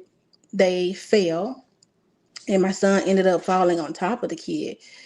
And from when I talked to I kind of want to give it in order. I don't want to say what my son told me. He fell on top of the kid. Something happened. I got the call on May 6th where the assistant principal told me that an incident had occurred at school. My son had been taken to a juvenile center. I had no idea where it was or what that was. And he told me that I would be able to pick my son up that same day. So, Mel, honestly, when he told me that, I didn't realize the severity of it. I'm like, okay, something happened. My kid to tell me. I get off work and I go by the place, and when I pull up, it gives jail vibes. It makes me feel like this is jail, especially when you walk in. You know how you look around and you can see like windows, and you can see like you can't get to the back or anything. I'm like, okay, what is this? But I tell the clerk, I said, hi, I'm here to pick up my son. And she said, did you get a call about him? I said, no, but the principal told me that I'll be able to pick him up today. And then she goes, well, he's going to have to stay here overnight, and he's going to see the judge in the morning, and then the judge will decide if he's released to you. So I got furious, Mel. I'm going to be honest. And I told her I was going to call that school and curse that principal out, because this principal is in charge of the disciplinary records and things for the kids. He controls what goes on with them when it happens. And I feel like in school, fights and things are common. If this is a procedure that you're used to, Mel, if you practice this, there is no room for you to give me false information. Why would you tell me that I could get my son from this place, and then I get down here and I'm basically being told, he's in jail for the night. He's gonna have to stay here overnight. Like, I was worried. I was like, my baby has never been in anything like this. So I left there. They told me they could set me up with him for a 30-minute interview with him. He got to get dressed out. He has to get dressed out. They wanted him to change out of his clothes into, I can only imagine what it was, but in my mind, I'm like, this is my baby. So I leave there, Mel, because I had an appointment somewhere else. And while I was at that appointment, they decided to call me back, and they said, hey, we decided that we're going to keep your son up here with us so he doesn't have to dress out. We decided we're going to go ahead and release him to you. When will you be able to come and pick him up? And I told her, I said, well, I'm at an appointment right now. Hopefully I'll be out of here by 3:30 and I can come and get him.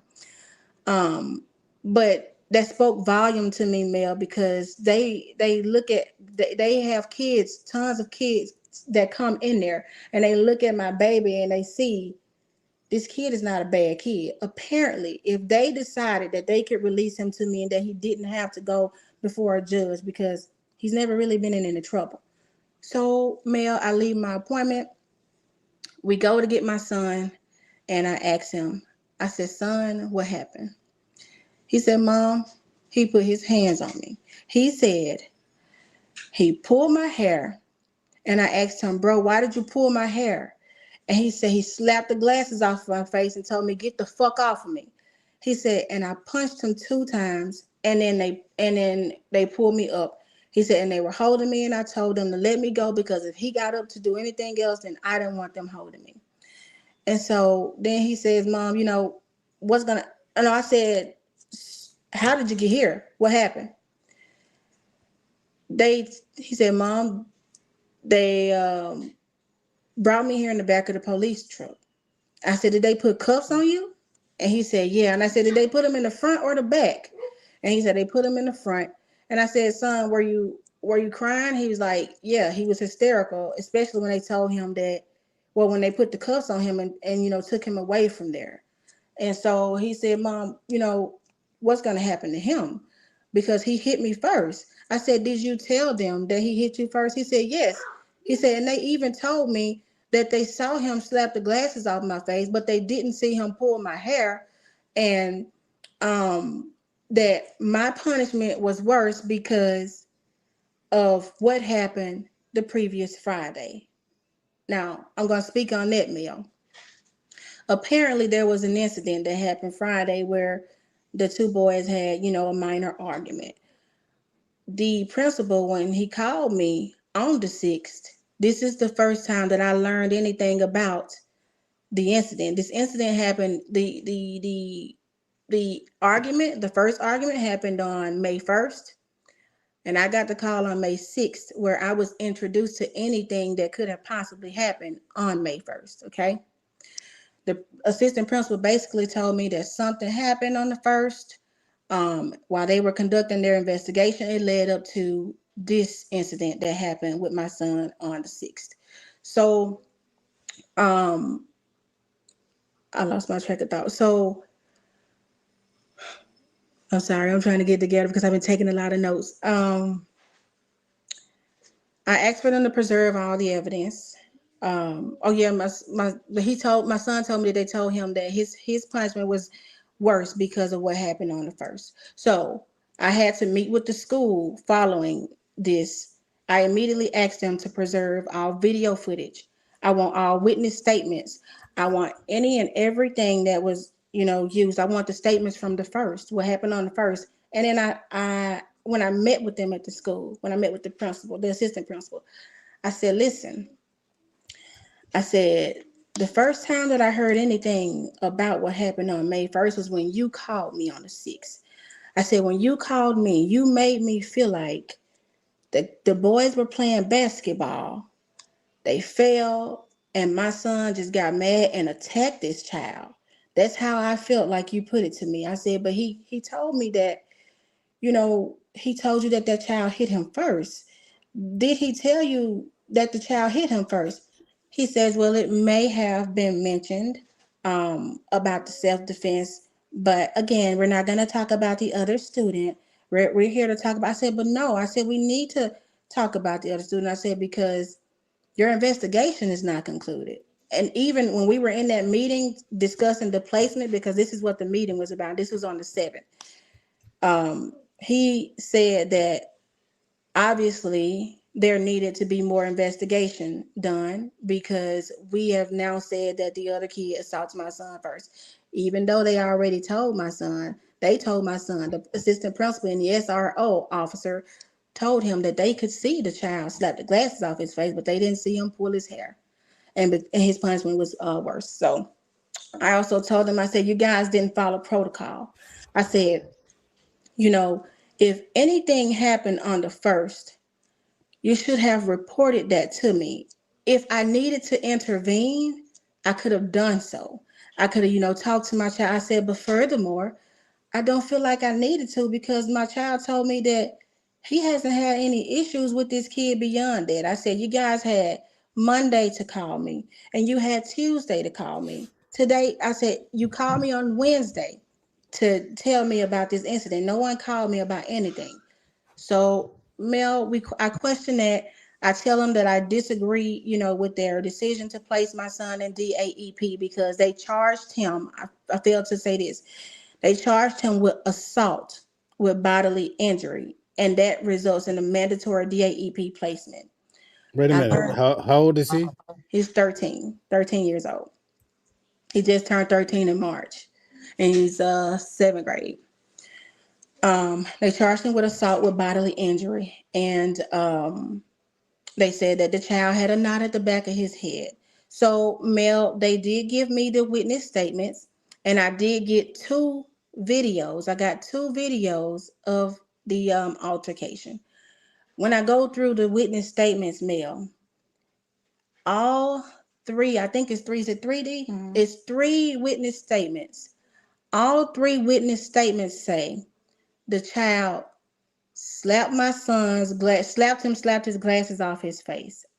And then my child hit him. All three witness statements say that. Okay. There is also a statement, an incident report that said that while they were playing basketball, the child fell onto his back. Okay, Mel, I want to point that out. That's important. The child fell on his back while they were playing basketball. So, Which child? oh, hi. So then, Mel, um, I I go into the phase where I'm going to send it. So let me cut you off here, okay? Okay. I'm gonna allow Calvin Johnson to ask you a few questions. Calvin, if you want to jump in a little bit, we're just covering the case. We just finished covering the case for today, but she's talking about her son.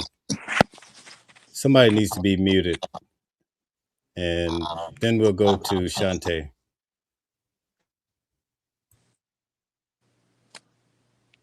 Calvin. Yes, I can hear it. Now I can hear you now. Yeah, so you could ask her a question. I'm gonna let you run the show for a minute. So I was going to ask you questions about testimony that you heard today. Now, one of the things I wanted to know, it seemed like everybody was asking me about Hunter. It's true that he was supposed to testify today. Is that correct? Well, that was the word on the street. According the lady that was actually in court today, she was here earlier. She left, but I can answer that question for you. Yes. That wasn't the official word that came through the court, but that's what people were saying in the street. Okay. Some of the mainstream media. So let me ask you some questions about today's witnesses. How many witnesses were called today? 3. Okay. And what was the testimony of these 3 witnesses today? Well, according to the witness that came on earlier in this show, maybe I can get her to come back, but she said it started off with a 17-year-old. And basically they just had a few brief questions. He was only on the stand for 30 minutes. I think we lost Calvin for a minute. I'm not sure what's happening here. All right. I heard as well too. There was 3 witnesses, and that's what they came back as well. Okay, go ahead. Tell us about it. No, I'm seeing exactly what you're saying. That's exactly what they came back with from a lot of different platforms, media that were not the news media. They came back with the same thing that you said and that she said and everything like that. So it's just been a lot of, like, I agree with everything that you're saying and everything. Like, you're basically stating, like, the fact that, like, hey, yeah, he did have a knife, like, that Hello? portion of the matter is. But at the same time, I do feel like there's a Hello? I feel like there's a Can y'all hear me? Hold on one second. Can you hear But me, I Calvin? can't hear y'all now. The, Jesus. um I think according this to connection is bad. I can't hear y'all, so I'm gonna have to go out and come back in, unfortunately, because of technical difficulties. Let me see. Okay. All According, right. So go ahead. Go ahead. According to what what his name is Officer Cortez said, that he basically was saying that it's not illegal to carry that. But I do understand that it is illegal to have it in this because due to the fact that it's school, it got to deal with school. It wasn't the school grounds, like he wasn't at school, but the property belongs to the school. So I agree with you in that sense of the matter, but at the same time, my opinion is that it was self-defense, because if you're gonna, like Calvin said yesterday, if you're gonna rile me up, I'm from the South too. If you're gonna rile me up, I'm gonna do the same thing too. I'm just trying to protect myself behind the situation. And I didn't Okay, know so the I want to school let the criminal defense attorney Calvin Johnson. He's going to chime in with you and run things for a little bit. Calvin, if you could ask them the questions. Above you is our dear Remedy. Her son is locked up at 12 years of age, so you could tap into that too. But anyway, nice to have you here, Calvin. Go ahead, you could talk. And also here we have may I, Shantae at the bottom. may I finish? Yeah, Um, he's gonna chat with you now, so you'll be able to finish. But let him talk to you. Let me address one thing first about bringing a knife onto the school grounds. You got to be extremely careful about that, even if it's not an actual campus, because school is I not going on.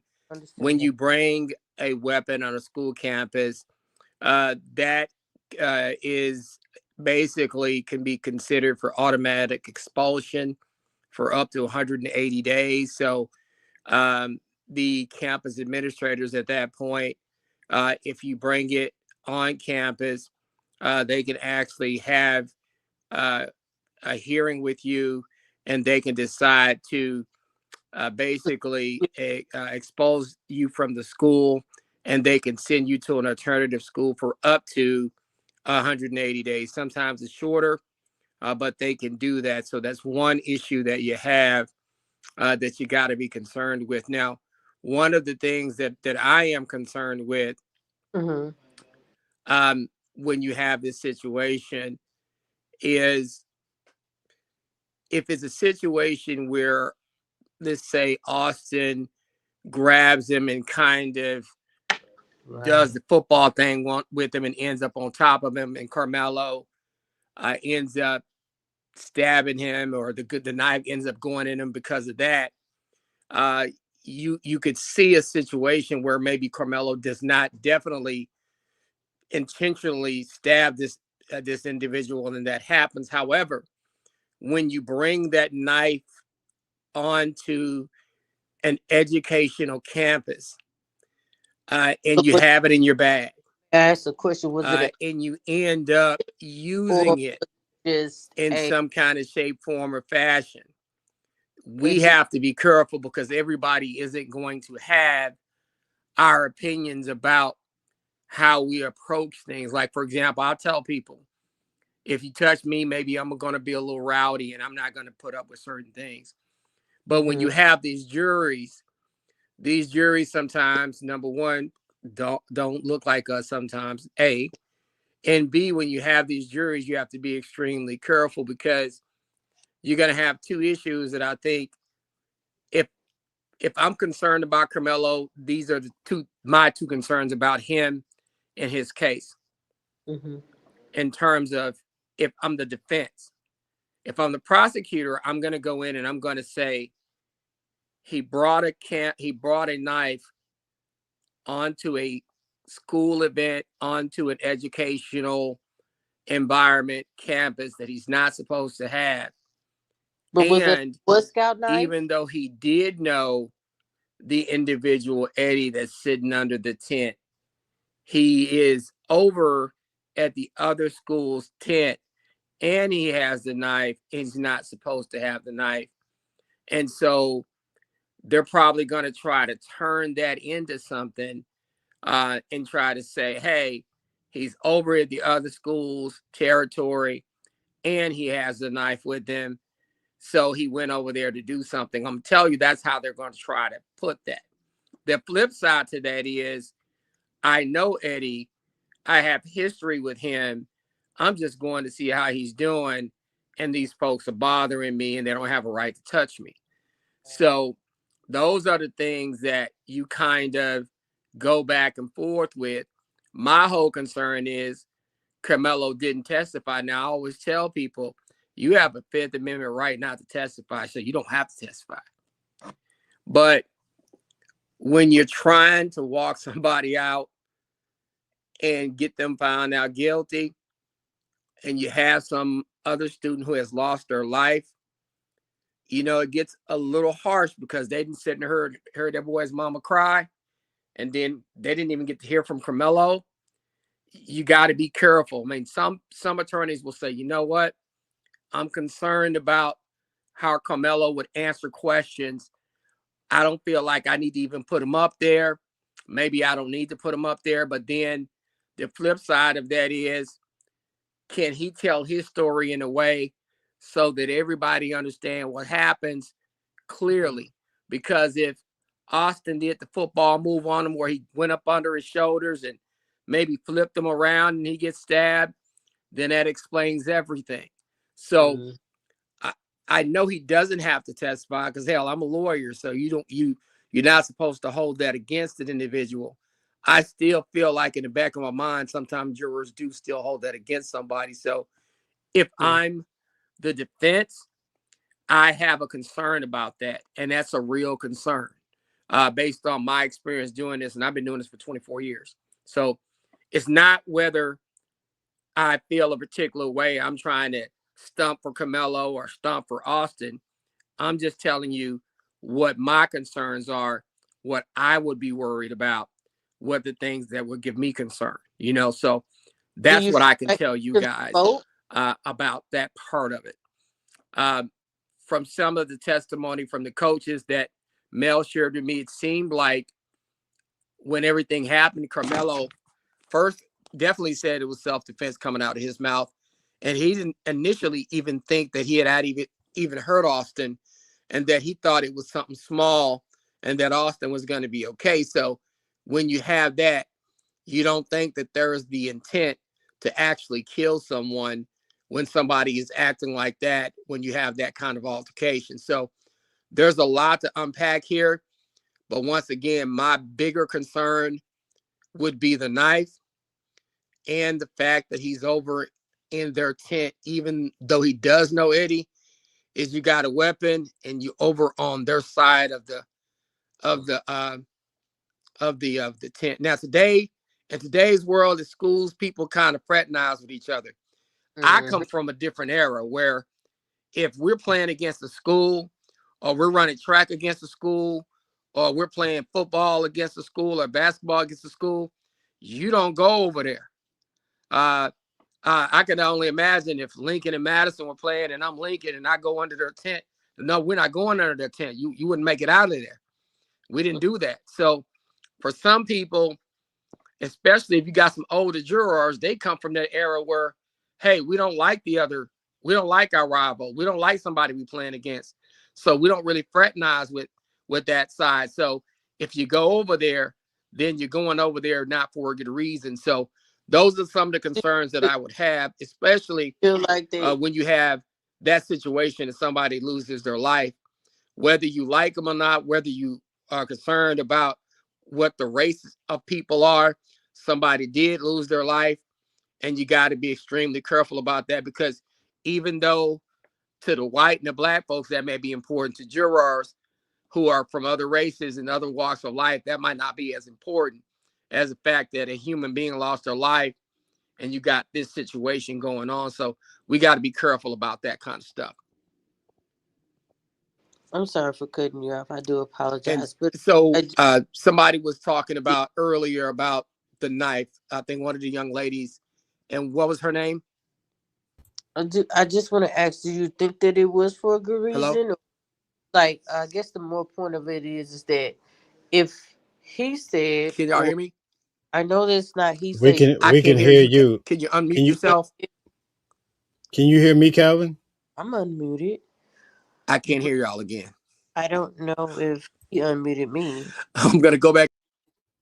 Okay, so Calvin's gonna go out and come back in. So you can continue with what you were saying.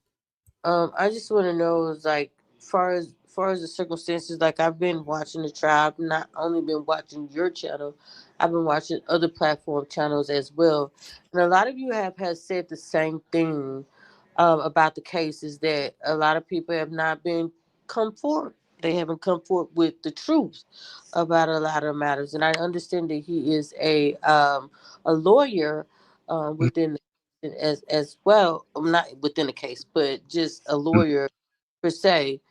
And within, I guess the point of the matter is that you guys keep on stressing the point, is that the fact that he was at an event, a track event, and he had a tool which had a knife in it that that we all may carry. I've had carried that as well. I may have had mace as well.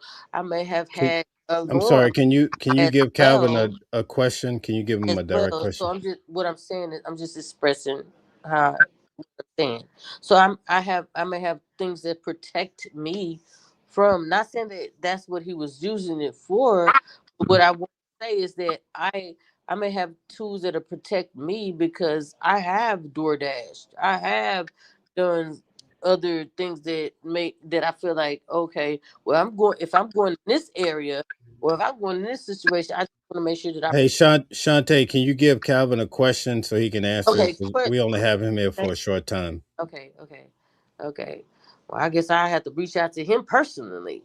No. Um, Can I differentiate what what I you were want saying? to ask is that, do you feel as though, in that matter, because maybe he had the tool to for himself, do you feel like that it may have been self-defense, because this was something that he already had for himself, for the matter of the fact is that, okay, maybe I gotta do my cleeks, I gotta fix my cleeks, or I gotta even just have it for protection, because in the state of Texas is what, stand your grounds.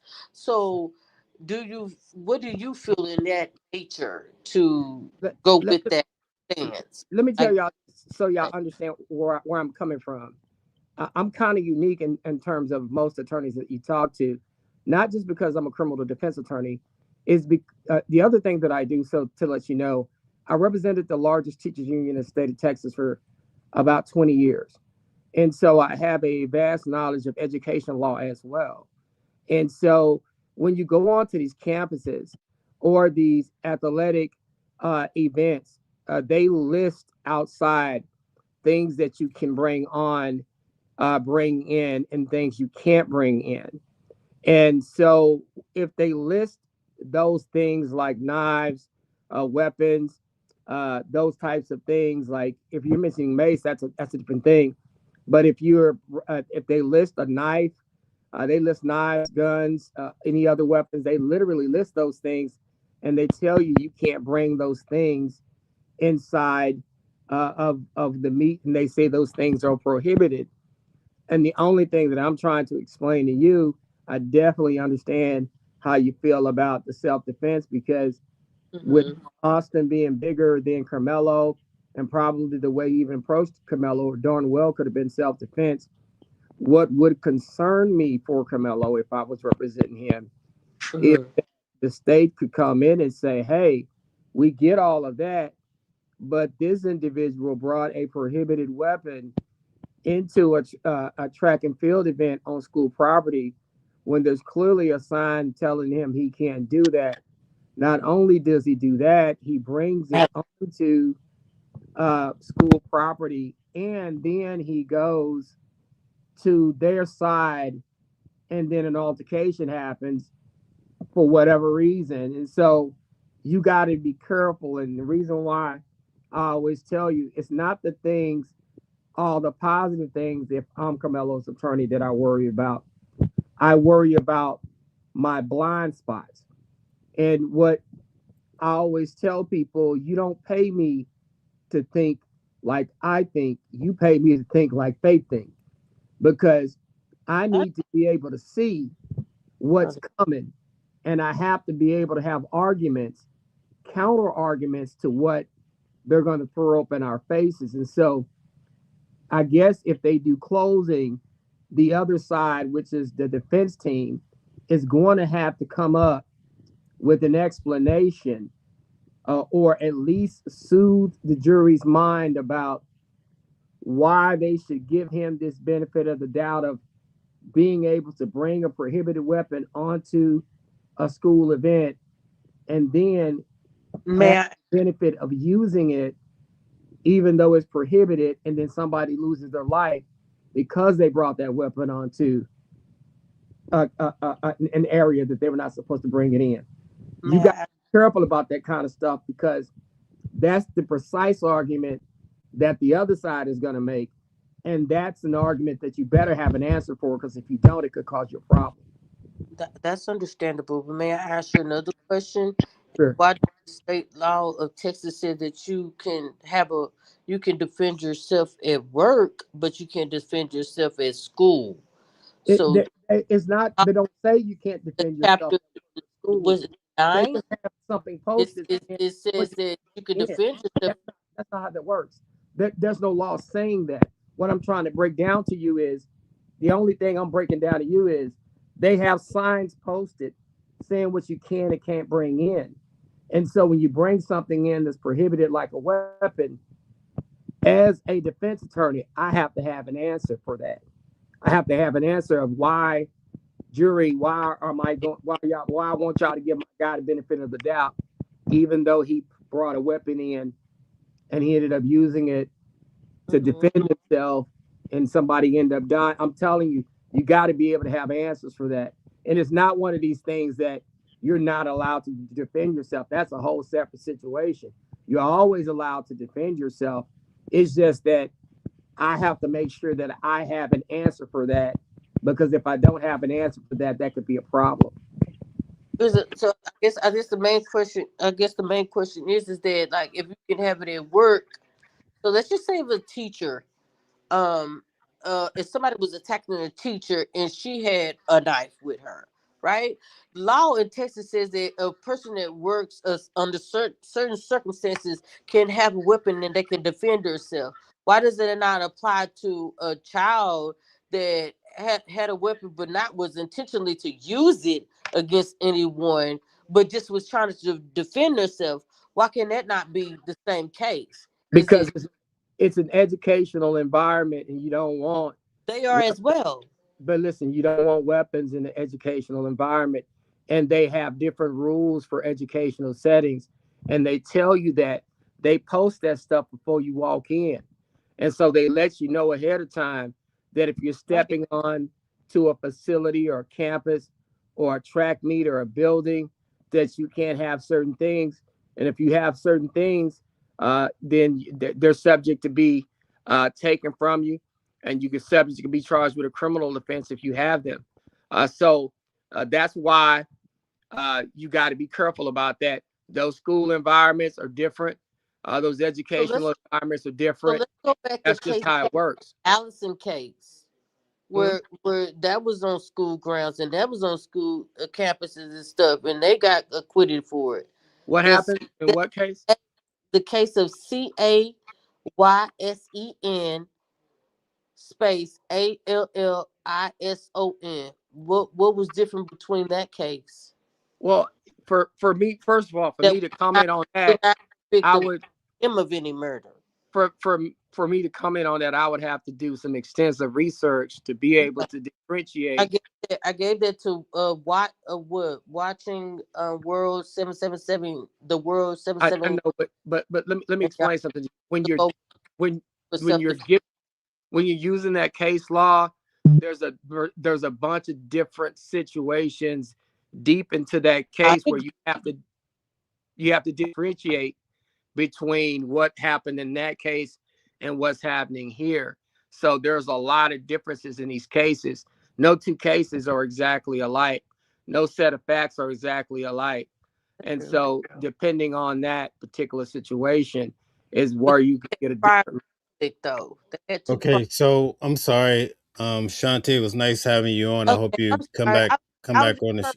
I'm sorry. I'm sorry. I don't want to. Because I like your child and everything like that. But I just wanted to see if that we can look into that case too to see where we can defend. Because if it is in the trial of the jury, they can argue the fact of that case too. Like, hey, the But case Allison When you case, like Okay, a but person right now we're brought tight on time, so their case is we'll have to give it different, much different we'll than have to get to that later. But it was nice having you on. We have to give the twins a little time to get in some time with Calvin, and plus he wants to go through different things. But thanks for coming on the show. I really do appreciate it. All right, so Calvin, you can hash it out with the twins or whatever you were doing. All right. well, one of the things that I try to explain to people is that you got to be careful when you have these situations, and I try to be balanced in what I do, because I also have to give both sides of what's going to happen in the courtroom. I'm a defense attorney, so I'm naturally going to defend people. I always do that. I love doing it. I can't do the other side. However, I still have to think about what the other side is going to do. So when I do the Carmelo case, if I'm defending Carmelo and I'm getting ready for closing arguments, I'm actually anticipating, hey, where are my blind spots in my case? Uh, what are they going to argue in closing arguments so that I have a response for that? Or what are they going to argue in closing arguments that are going to give me a problem? And what I try to tell people, my biggest concern when I look over this entire case is two things. The fact that he had a knife on that campus, and the fact that he's sitting under their tent for their school. Even though I know he knows Eddie, you got a knife and you sitting under their tent and you're around all of their witnesses. So as an attorney, number one, it's like you playing an away game. You know, the referees ain't gonna give you no calls, right? If you go to another team's gym, they're gonna get all the calls. And so now you got all their teammates, you got all their folks. And even though you knew Eddie, even Eddie tried to turn on you and lie, right? So those are the type things that I worry about, because now I brought a weapon on to a school event, and I ended up having to use it to protect myself. But if I'm a jury, I'm like, he wasn't even supposed to have the knife. Then the knife ends up basically killing somebody. And we didn't even get to hear from him, but we watched his mama cry. We watched everybody else cry. We watched all these students cry. We just gonna let him walk out of here today? Y'all gotta we gotta think, my people. We gotta think, we gotta really think. And so when I say really think, you gotta be extremely careful about those kinds of expectations, because even though people are willing to walk him out, sometimes folks want to be like, even though the law says, hey, he doesn't have to testify, some people want to hear from you. Tell me how it happened. If that young man jacked you up and tried to flip football move on you and tried to dip you down and he got stabbed because of that, hey, that's on him. I can deal with that. But if they don't know that for sure, and they buy those 11 people that testified the other way, you know what I mean? You got to be extremely careful. And so that's where you got to think about things. In addition to that, are there lesser included on the table? You got murder, you got manslaughter, you got criminally negligent homicide, you got other things that are lesser included that carry lower sentences. And does Mike Howard and Toby Shook, do they decide to have the jury instructed on the lesser included? Because sometimes you'll have juries say, now that wasn't murder, but it was manslaughter, or that was criminally negligent homicide, or that was deadly conduct. So those are the things that can go up and down a tree that are lesser included. And so does Mike decide, I don't want them instructed on those things, I just want all or nothing? Either you find him guilty of murder, or you let him find him not guilty, right? So that's a lot of stuff that you can do sometimes when you have these kinds of cases. The other thing I try to tell people is you got to be extremely careful, right? So one of the things that I always think about is if I'm somewhere on a school campus and they tell me I can't have something on that campus, and I get that particular thing on that campus, and even though I'm justified in using the thing I'm not supposed to have, I'm still not supposed to have it. And so you always got to think about that, what these people are going to say to that. Now, the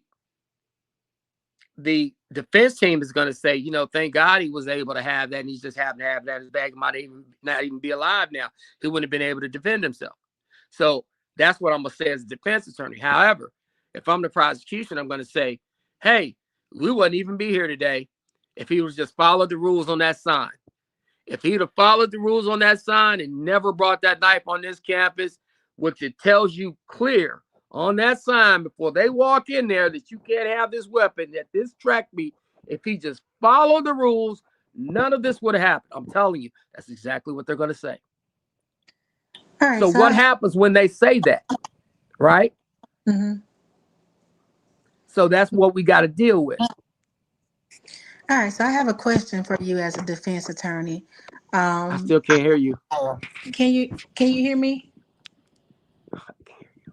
I can hear Okay, you. so Calvin, you may just go have out to and go come back out in. and come back in. Okay. All right, very good. So, all right, so you guys have done a great job tonight breaking down. I'm gonna have to mute you for a minute while I'm talking. This is weird system tonight. Okay. Thank you. All right. So just take a moment and now just explain to us, and maybe when Calvin come on, you can ask questions about your son. What is the current status of your son? Explain where he's at. I'm not clear where he's at now. Is he still in the place? No, so he was released. Calvin is here now, so you could talk to him about it. Okay. I'm sorry. Okay. Can you hear me now, Calvin? Perfect. All right. Good. I was trying to ask you a question, and I think this will go into my son's case as well. Texas is a stand your ground state, and I see a lot of people are clashing over the equal force. It has to be equal force when you're claiming self-defense. But what I want to know is, how you see these instances where someone is in their vehicle and someone approaches their vehicle and they shoot and they kill them.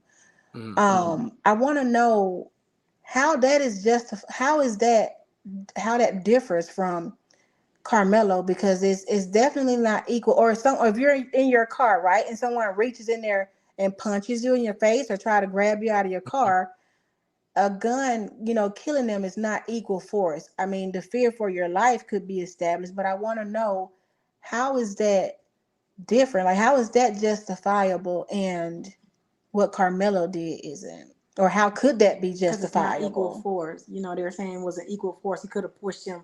He didn't have to poke him. He could have pushed him back. Right. Well, I think this is the issue. If you're in your car, sometimes you're a little compromised because somebody's standing over you. And one of the reasons why, from what I've been told, that Carmelo seemed to never gotten up. He was kind of sitting down. Oh, sorry. He was sitting down, and it seems like the guy walked over to him, right? And if the guy walked over to him, then if that's the situation, then he's kind of compromised. So he may be able to, if the guy did the football move and is on top of him, he may be justified in doing what he had to do to be able to get the guy off of him. And that's why I think one of the reasons why I was hoping that maybe Carmelo would have potentially testified, because if they did that move on him and the guy ended up on top of him and that's how he got stuck, then that's not even something where Carmelo made the choice to even aim it at his chest. It just ended up having to hit him on the chest. And so that's what I was more concerned with there. And that's why I was saying that. Now, I will tell you, if we're fighting and if you push me, I can't stab you in your chest with a knife, because that is an equal force. And so basically, if you push me, I'm allowed to kind of respond in like kind. But if you push me and I push you back, that's like kind. But if you push me and I do something like stab you in the chest, that's something that can lead to a major injury or death. So that's taking it too far. And so that's where sometimes self-defense will not apply. So that's what you got to be careful about. I know y'all going to ask me other questions. I don't know what's going on with the sound, but it's doing it again. So I'm going to have to come out and come back in again. Okay, all right. Just So can you hear me now, Calvin? Or are you still here? no, he's gone. So go back and tell us the current location. What's going on with your son? Mel, can you hear? Mel, are you speaking? Because Yes, I'm I speaking. can't You hear can. you. Oh my. All right. So here we go. Calvin is back. We're having some conflict. Yes. Okay.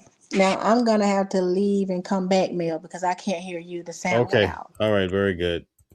All right. So there we go. We're having all sorts of technical difficulties, but thank you guys. We got a lot of people here. While we're figuring this out, I want you guys to hit the like button, share, and subscribe. I put the link here. So if you guys want to come up, feel free to do so. You can come on.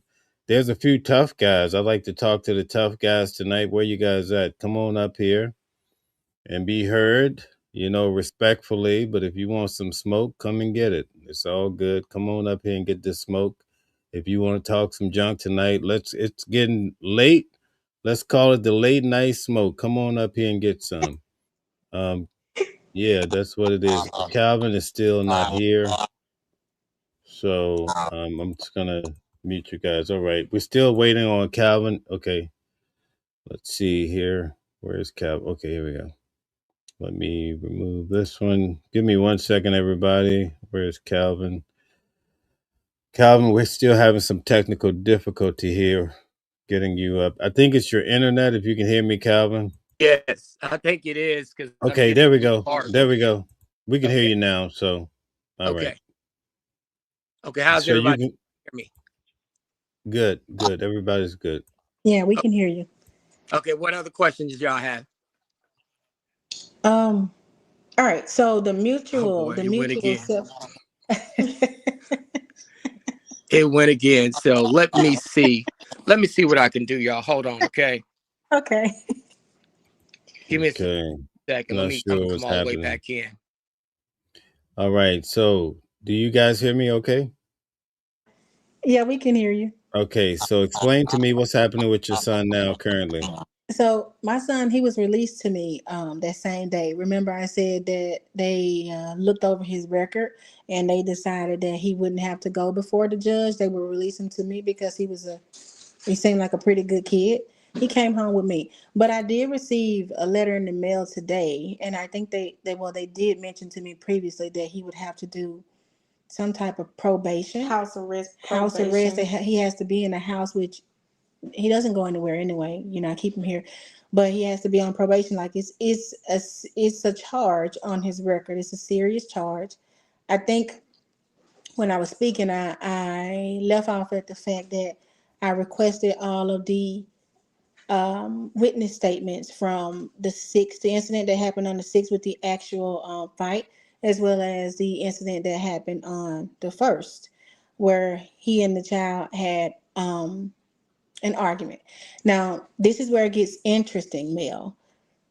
When I requested that information, and once I told the assistant principal, hey, you guys didn't follow protocol, you didn't call me. If there was an issue, I could have intervened, but no one notified me of anything that was happening while you were conducting an investigation. Well, he switched it to, well, so when, okay, let me point this out. On the 6th, when he called me, he led with telling me that something happened on the 1st. He had witness statements. The parents had reported hearing my son saying something. They conducted an investigation, and that while they were conducting that investigation, it led to the incident that happened on the 6th. Okay, fast forward. Once I requested all of that information from the first mail, then he goes, well, we did conduct an investigation, but once we interviewed your son, he said he didn't say what they said that he said, and so um, there wasn't enough evidence or something to result in penalty. So that is the reason he said I wasn't called. They didn't reach out to me or notify me, mail, about anything that happened on the 1st. Well, here's my concern. If you conducted an investigation, right? It happened on Friday. You guys had Monday and Tuesday to contact me and let me know. If you conducted an investigation and it was like dead end, like there's no reason to contact the parent, we didn't find anything, or it's not going to result in penalty, why would you even mention it to me on the 6th? Why did you even Mm. bring that to my attention? Okay, so When listen. they record, okay, go So ahead. let me pause you because I'm going to be here Ah, a long the time sound tonight, went out right? again. Oh my God, what in the world? This is crazy. I can't All hear right. Mel. Can y'all hear me? I Yeah. can hear you. I can hear you. I can hear you too. We can't hear Mel. Okay. So talk to Calvin. Okay. So let me tell you what I think is going on with you, because I think this is a problem that we typically run into a lot. Mm-hmm. So your child gets interviewed without you being there. Yeah. You don't even know anything about it. Yeah. And then all of a sudden, 3 or 4, 5, 6 days later, somebody tells you something happened 4 or 5 or 6 days ago, and you never knew anything about it. Now they want to Yeah. discipline him, and you Yeah. never knew anything.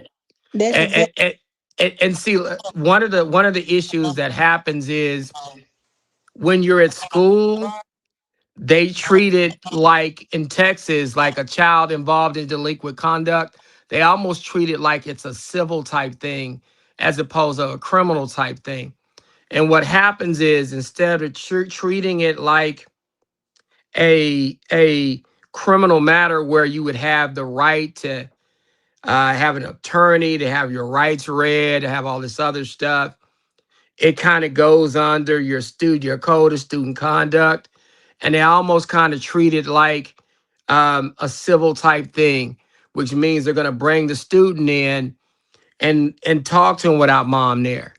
And so at the juvenile level, the juveniles actually have less rights than the adults do, than the adult system, and a lot of parents don't understand that.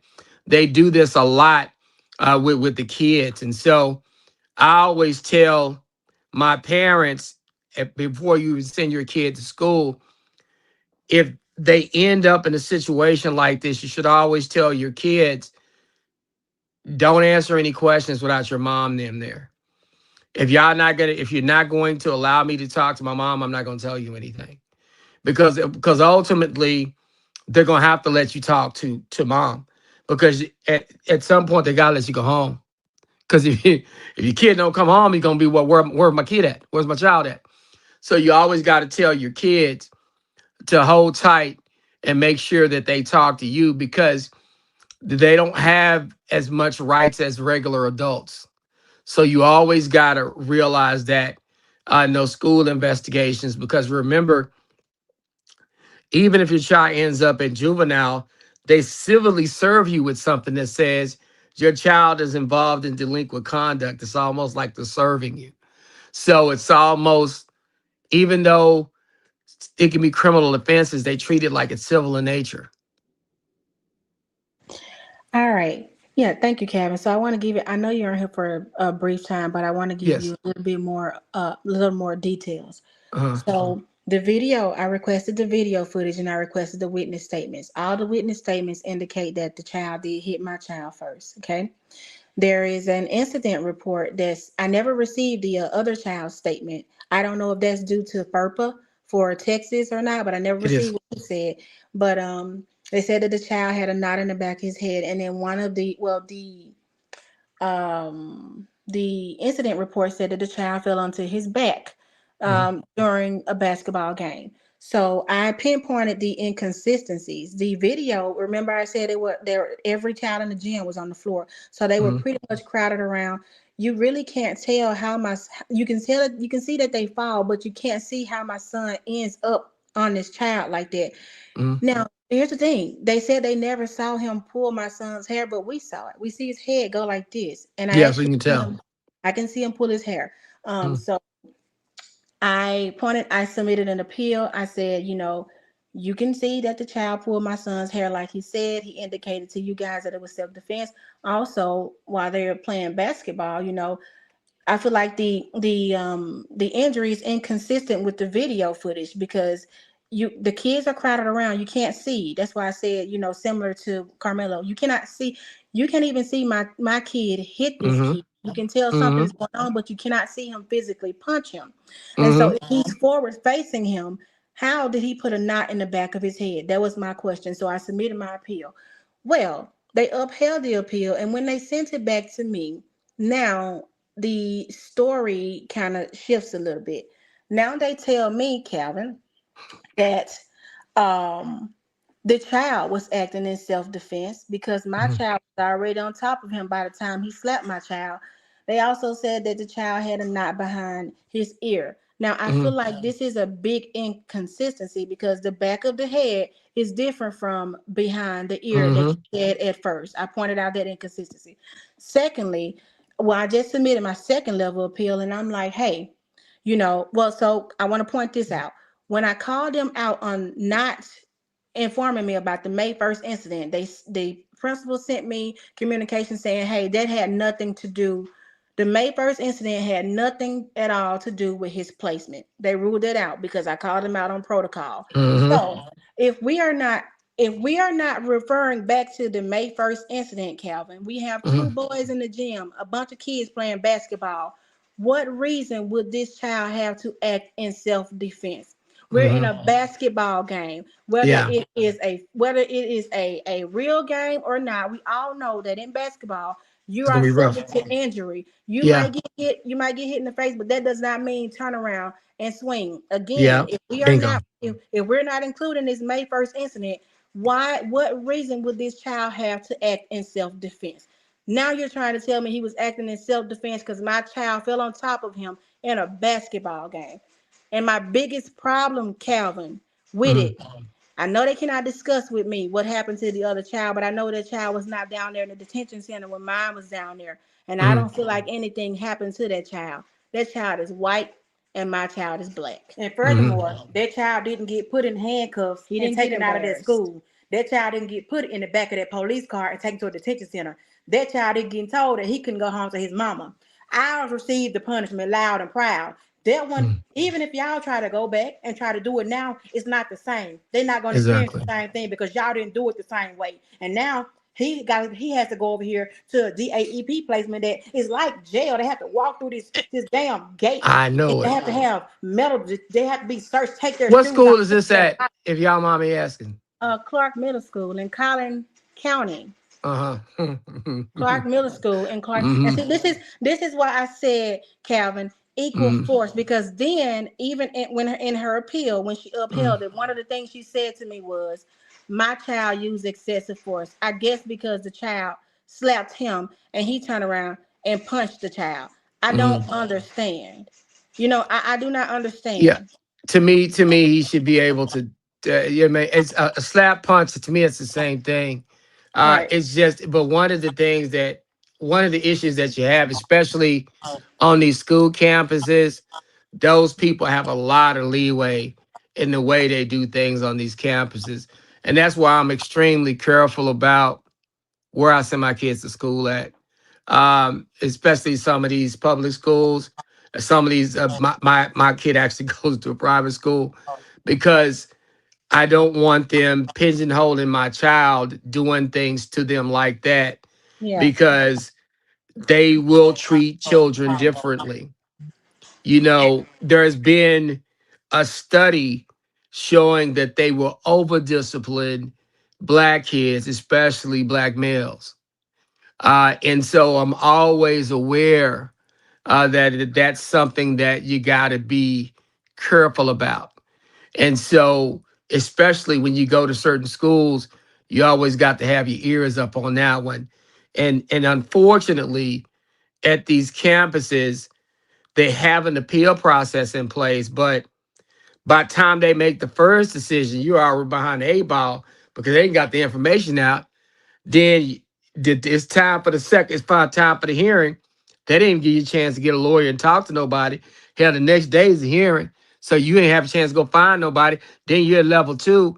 Then by the time you try to get to level 3, you can't even add any new information because the rules say that if you didn't add any new information by level 2, you can't add any new information by level 3. So now you're screwed. And so I think that one of the things that we might need to do a better job of is educating our people about when you have a student, your kids at school, if something like this happens, you got to tell your kids, do not talk to them about anything. And when your kids come home, your kids got to tell you, Mama, I had a situation with this boy today, and them people was trying to talk to me. I think you need to go up there and talk to them, Mama. We got to start communicating with our kids. And then when our kids tell us stuff like that, we got to get our butts up there because we don't know what's going on with that stuff. So one thing I did do, Calvin, I've been very detailed with what emails that I've sent, the information that I've sent back, how they have been inconsistent with, even providing me. So with the when I went to the school to have the DAEP placement meeting, we were Uh, expressing in the meeting to the assistant principal that we don't think this is fair, we don't think it's just, and he uh, actually concluded, he was recording the meeting, but he stopped it before even announcing that this meeting is finalized, and he was supposed to give me appeal paperwork, uh, and he didn't like that we were expressing our concerns. He left out, and I didn't leave out right behind him, but I uh, did go in the office a little bit later, and I went uh, in and I said in a firm tone, I said, you ended the meeting before we were done. I uh. said, you told me you were going to give me the appeal paperwork. I need the paperwork. The principal then interrupted, and she was trying to talk to me. And I told her, I said, ma'am, don't you talk to me. Don't say anything to me. I said, I reached out to you in October about an incident that happened with my child. Today is May 7th, 2026, and I'm still waiting on you to respond to me See, with that email. I said, so do not talk to me. And so she told me to leave the premises, and I was like, I need the appeal paperwork. I'm not going anywhere. They uh, called the police on us. I wasn't arrested or anything. I told them I was simply over there for a meeting. I didn't know my son's fate. I don't know where to go from here. I don't know what to expect. I need to know what to do from here. And they called the police on me. They gave me the appeal paperwork, I want to say the next day, but still protocol. I'm identifying discrepancies and things. Protocol. You were supposed to give that, even if you had internet problems, that's what they said at the school. You should have a printout of it. You should be able to but give it to me in my hand.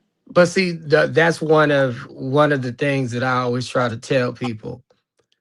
Like once you do that to my child, once you do that to me, I can't trust you with my child. Yeah, So we have to start making provisions. And unfortunately, we have to start looking around and removing our kids from places like that. yeah, And when I say this, when you see them mistreat your child, you can't trust them with your kids. no. There's no way in God's ring or no way in the hell I'll send my child back to school like that. I try to tell people like that all the time. I'm supposed to trust you with Okay. my child, and I'm up here asking about my child, and this is what you do. You call the police on me because I'm here asking about something you did when you didn't call me in the first place. Now I'm up here, and this is what you do. Now I'm not going. I'm not coming back up there. My child not coming back up there. And then some of his things were left on campus. They were so quick to get him out of there in the back of a police car. You Mm, guys didn't even make sure his locker was empty. You didn't even, I had to reach out. I've identified so many discrepancies with this. I've been of very course, detailed.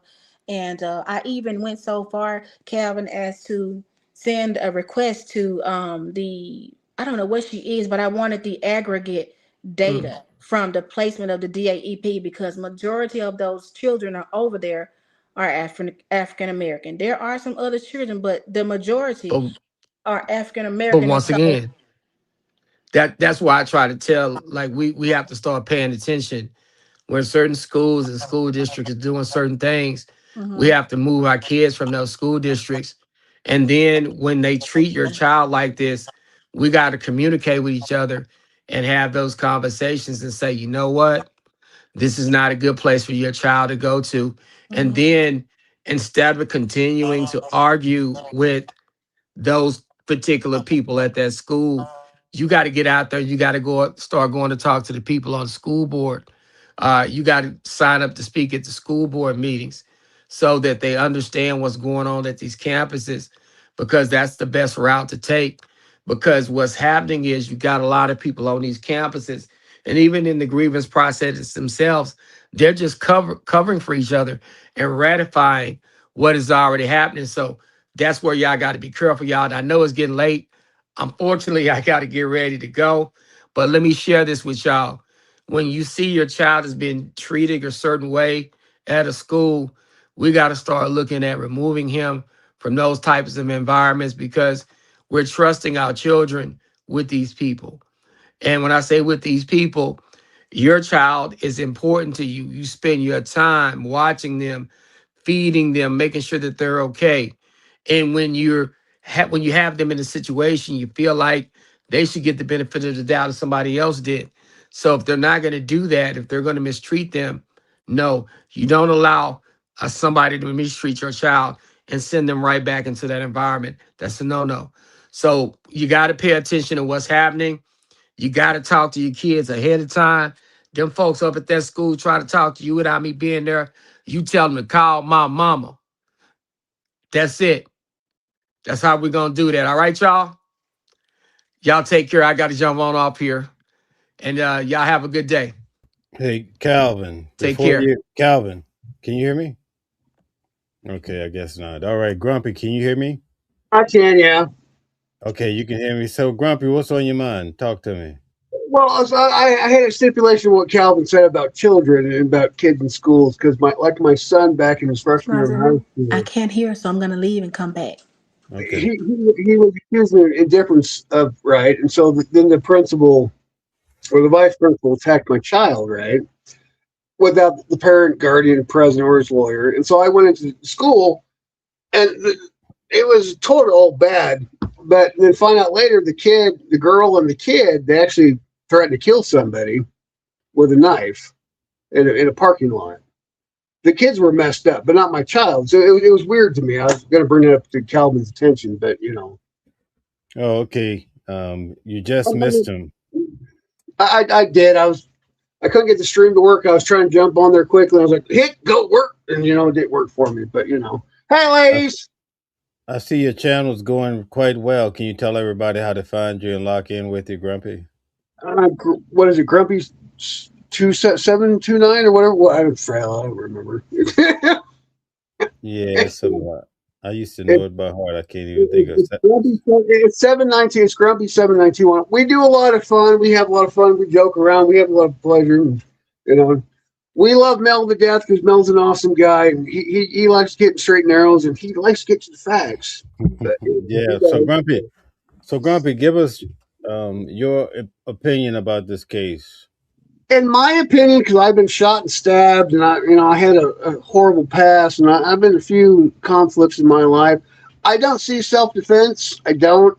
I see two young men that were dumber than hell, and somebody ended up dead. And in my opinion, I think he should go out of his way to get for a lesser charge because he's going to jail. In my opinion. Right. That's what I keep hearing. Okay. I mean, I've been stabbed here in a conflict. I've been shot twice. I mean, kids do stupid things. He did a stupid act. I don't see where there was self-defense because there was an altercation between two kids. Teenage boys. I was teenage boys. Teenage boys are stupid. Their mouths run faster than their brains. They have I just, you know, I really hope the best for the kid, and I really hope he takes a lesser charge so he can save whatever left of his life he can gain.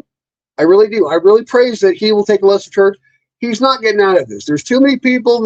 I've been watching the case, and there's just too many people are against him in this. You know, and the people outside the courthouse are just really making me grumpy. Go home, shut up. You're not making anything better. You're not. I don't care your race, your color. I don't. You're making this worse for the kid. You literally are making this worse. You're trying to start an international conflict. It's stupid. You're adults, right? The kid messed up. The two kids messed up. Both of them were dumb. Both of them. One's dead and one's going to jail. Point blank. But go home and stop. Act like adults. You know what I mean? Yeah, but Grumpy, some of these people that you see, they're being paid to show up out there by big corporations. What do you think about that? I think that the corporation should be sued, and I think they should go to jail. Inciting a riot is a felony. Go to jail. Federal law. Go to jail. Arrest them all. You're physically causing an issue. You're trying to cause a conflict. You're trying to make everybody angry. Arrest them. Okay. What advice do you have for the twins? You were here for their entire. In my experience with school BS and with what your child's going through, lawyer up, and if you can prove wrong against the school and your child was not in the wrong, sue. That's my opinion. I mean, if you can prove your child was in the right and he didn't do anything receptacle, to cause the conflict, it's your obligation, I don't know what your state laws are and how you can perfect to it, but some states you can sue the school board. It's a long gated battle, but if you can prove wrong, they were in the wrong, sue. But people are too on violence, and too agitated. Unfortunately, we're a nation of laws. Bad things happen every day. Lawyers are there, like Calvin, are there for a purpose,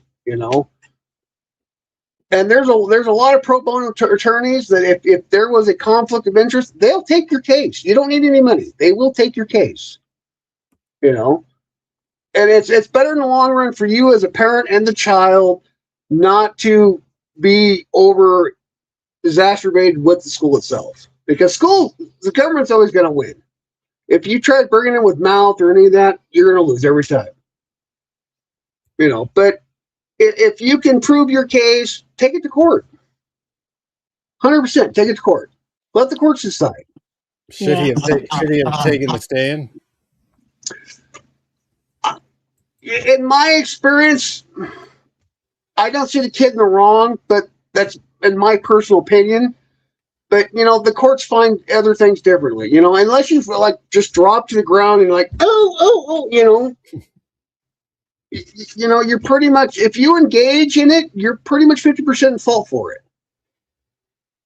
If you're 50% in fault for the action, you can't really claim much. I've learned this in my life is, unless you drop down like Urkel, go, no, you're pretty much, I'm sorry, that's just how it works in the reality. It's just, and trust me, I'm like Calvin, you put your hands on me, we're going to tassel, because that's just kind of kid I was. But I think people need to start using their words, right? That's, in this younger generation, they really need to start learning how to use their words. Okay, I want you guys to put my good buddy Grumpy on the hot seat. You guys have all these questions. Talk to him. Ask him about your situation. See what he say.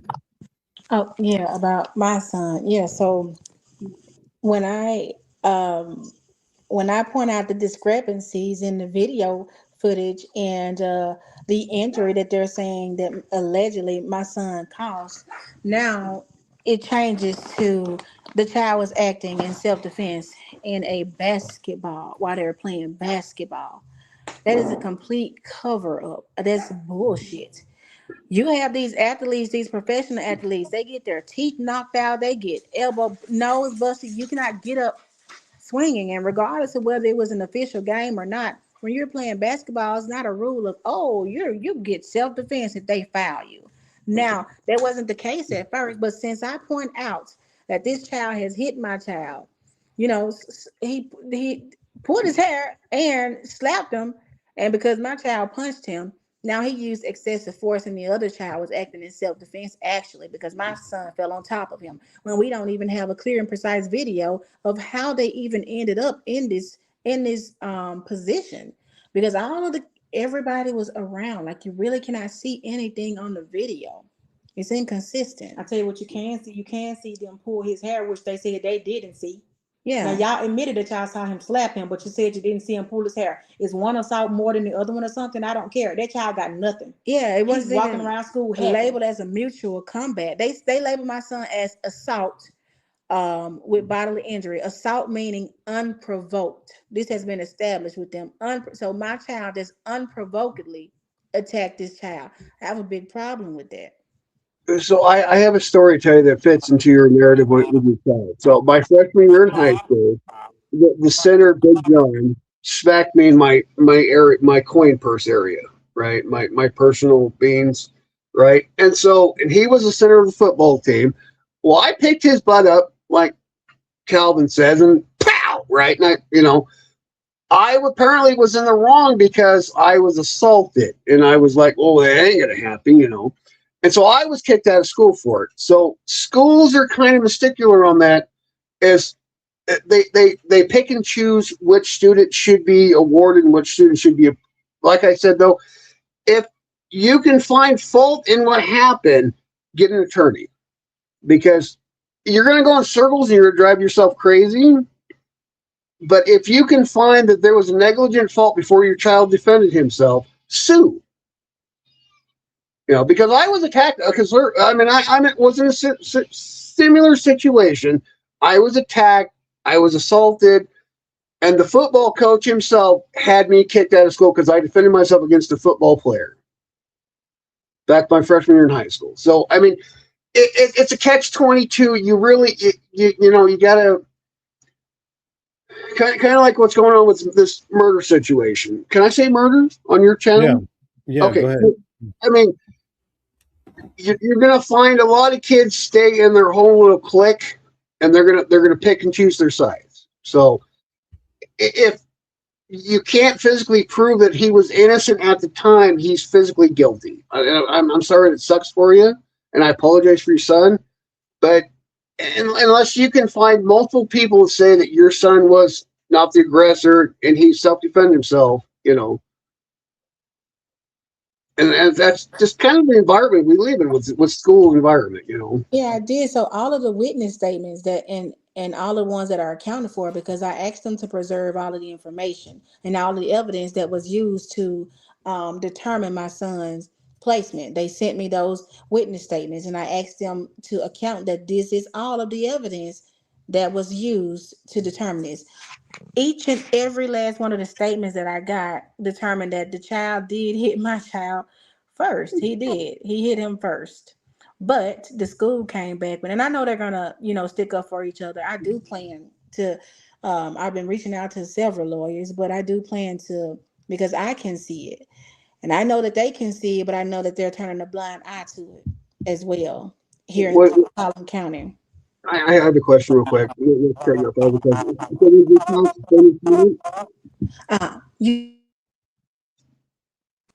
You were muffled. Can you repeat it? was your child suspended for the altercation?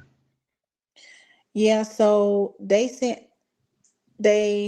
took him to the juvenile detention center. I got him from there that day.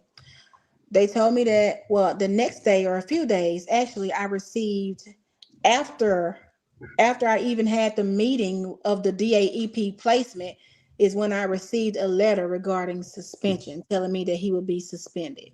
After the So whole was the other child placed in it? Was the other child did any criminal charge affect against him? no, Okay, no, so that's how he played. in my personal opinion, since it was a domestic violence between the two children, I would file a grievance against that because the other child should have been charged for the assault as well. Yeah, because unfortunately they were both at fault. So if the other child wasn't charged, then your child should be regret. They should be like taking it because And that's what I would do. I know Calvin might disagree with me. He might agree with me. I don't know. But if both children were involved in the assault, both in the counter, and both children weren't charged for it, I would severely be filing, asking a lot of questions. Because both children should have been charged with the same similar action. Exactly, but they hit me back with self-defense playing basketball. There is no self-defense. Self-defense is the biggest lie that's ever told. There's no such thing. I mean, if you're in an altercation and there's no self-defense, it's, you know, the guidelines self. It's such a mutual of you know, if your child was assaulted, that's not, and he should have been self-defense if he was protecting himself. So, unfortunately, it was still domestic violence. It was still two assaults against two people. So if the other child wasn't even in self-defense, there should have been some kind of police report saying that this incident took place. And if only your child was begrudged, there's a lot of big issue with that one. All right, guys. So I'm gonna have to shut down pretty soon, but I want to thank the twins for coming on. Anytime I go live, you guys are welcome to come on. I I like can't having hear you. you, Mel. Okay, I'm He gonna. said thank you guys are amazing. They can't hear anymore. Say that again. Okay. He said, thank you, guys were amazing. You guys are very appreciated. You're most welcome anytime you want to on Watching the World 777 because Mel appreciated you guys so much. Wow, you can hear. They can hear you. That's amazing. Thank you guys for coming on. All right, the rest of the show is you and me, buddy. It's smoke time. What are we doing, Mel? So tell me, I haven't been covering Trump at all. You know, I was covering it every day. How is Trump doing with the war? I want to hear your update because I don't know anything. So let's go. So, and you know, I'm a big Trump guy. I'm a big Trump guy. I really am. But there's sometimes I wish my president could just, you know, just shut his mouth. I love the dude. I do because he's like the best goat ever. But and unfortunately, I think diplomatically, I think that we're at a crossroads when it comes to the war because there is no Iranian government to actually partake in an actual ceasefire. Because we kind of, you know, we smurf them, right? And we're dealing with the oligarch, you know, and the whole aspect of it. And they don't want peace. They want war with America. So, unfortunately, until we actually stabilize the Iranian government, a new Iranian government, will there be peace? No, there won't be. You know, as much as I love Trump, I can't agree with what he says. So why do we have a ceasefire, but then there's always this back and forth with Israel dropping bombs, and then Trump has to tell both of them to chill out? Same reason, because there's no physical, actual government to say yay or nay. Wow. So do you think a solution is coming soon? Do you think things are going to bounce back? I think with all the Arab countries agreeing to the Arab Accord to go with Israel and everybody in peace, I think it will drag Iran into it'll basically put everybody against Iran, and they won't have a physical choice anymore because they won't have any more allies in the area. Right. A couple months back, well, it's been 6 or 7 months when everybody joined the Abraham Accords. And you notice Iran did not join in. It was around the time when I think it was, Saudi Arabia joined and so forth. Yeah. Do you think that was by design? They knew that they were going to go to Iran? Or you think Iran didn't join it? What do you think happened then? I think Iran's a lot like Cuba and a lot of your other more socialist countries. They look for personal dominance. Really? Is how I look at it. Is so because they're run by a military control, but they're actually not run by a government, kind of like Cuba and a few other countries. And so, even with the government in charge, they're not in charge. The military is, and so they reflect it to where they think they should be in their empowerment to it. It's like when they attack ships in the Strait of Hormuz, right?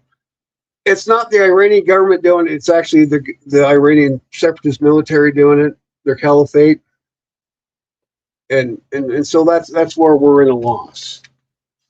So because they're run by a terrorist organization, caliphate, and we really have no control over that. Even if we do find some negotiation of peace, is it a physical peace? That's the question to be asked. Do you think we're going to end up with boots on the ground? No, because we're such a drone war right now. I don't see us on. I see us on ships. I see us in port areas, but I don't see an actual full military actual. Right. That's what. So a lot of people are looking forward to some of the reports coming down the pipeline. I know on Friday the S&P took a hit, the stock market dipped. It bounced back today quite a bit, 10%. Do you think this is all tied to the war, or you think it's tied to just something different? Well, and this is my personal opinion.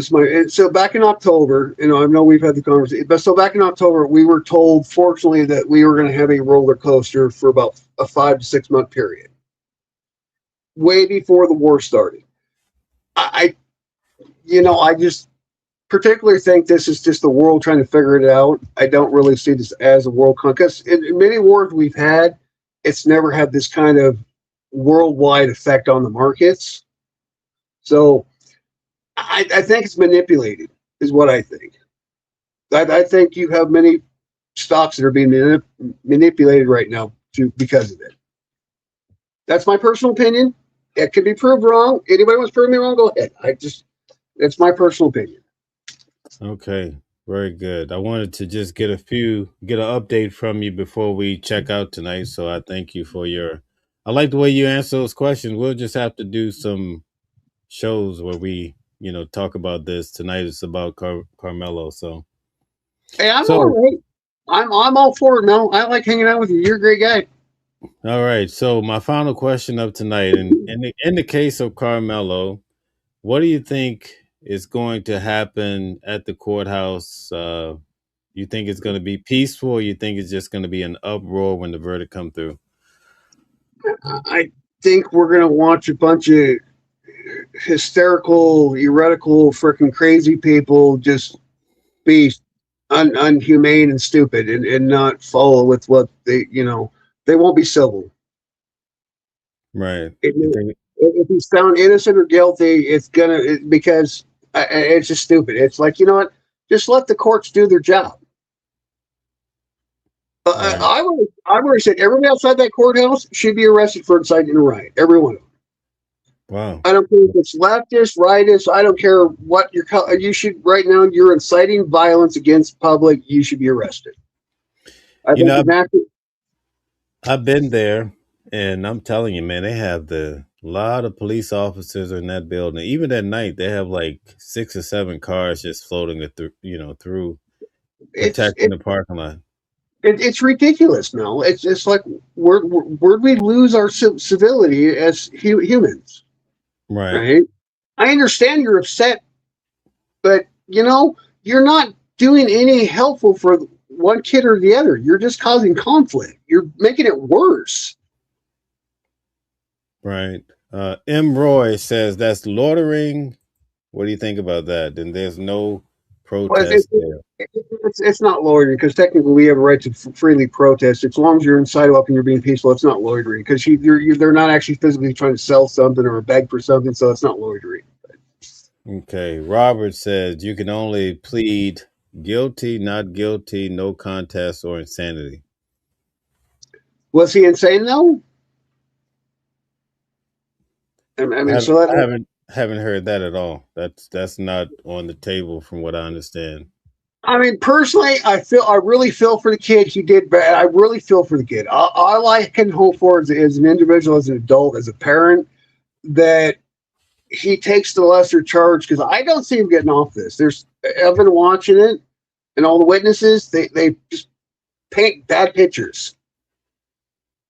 I don't see. I mean, I could be wrong, and if I'm wrong, I'll come on here and I'll be like, "Grant Mel, I was wrong." But with all what I've seen from witness statements, I don't see him getting off this. Are you stuck on that he had a knife in a school environment, right? No, By extension, is that the issue?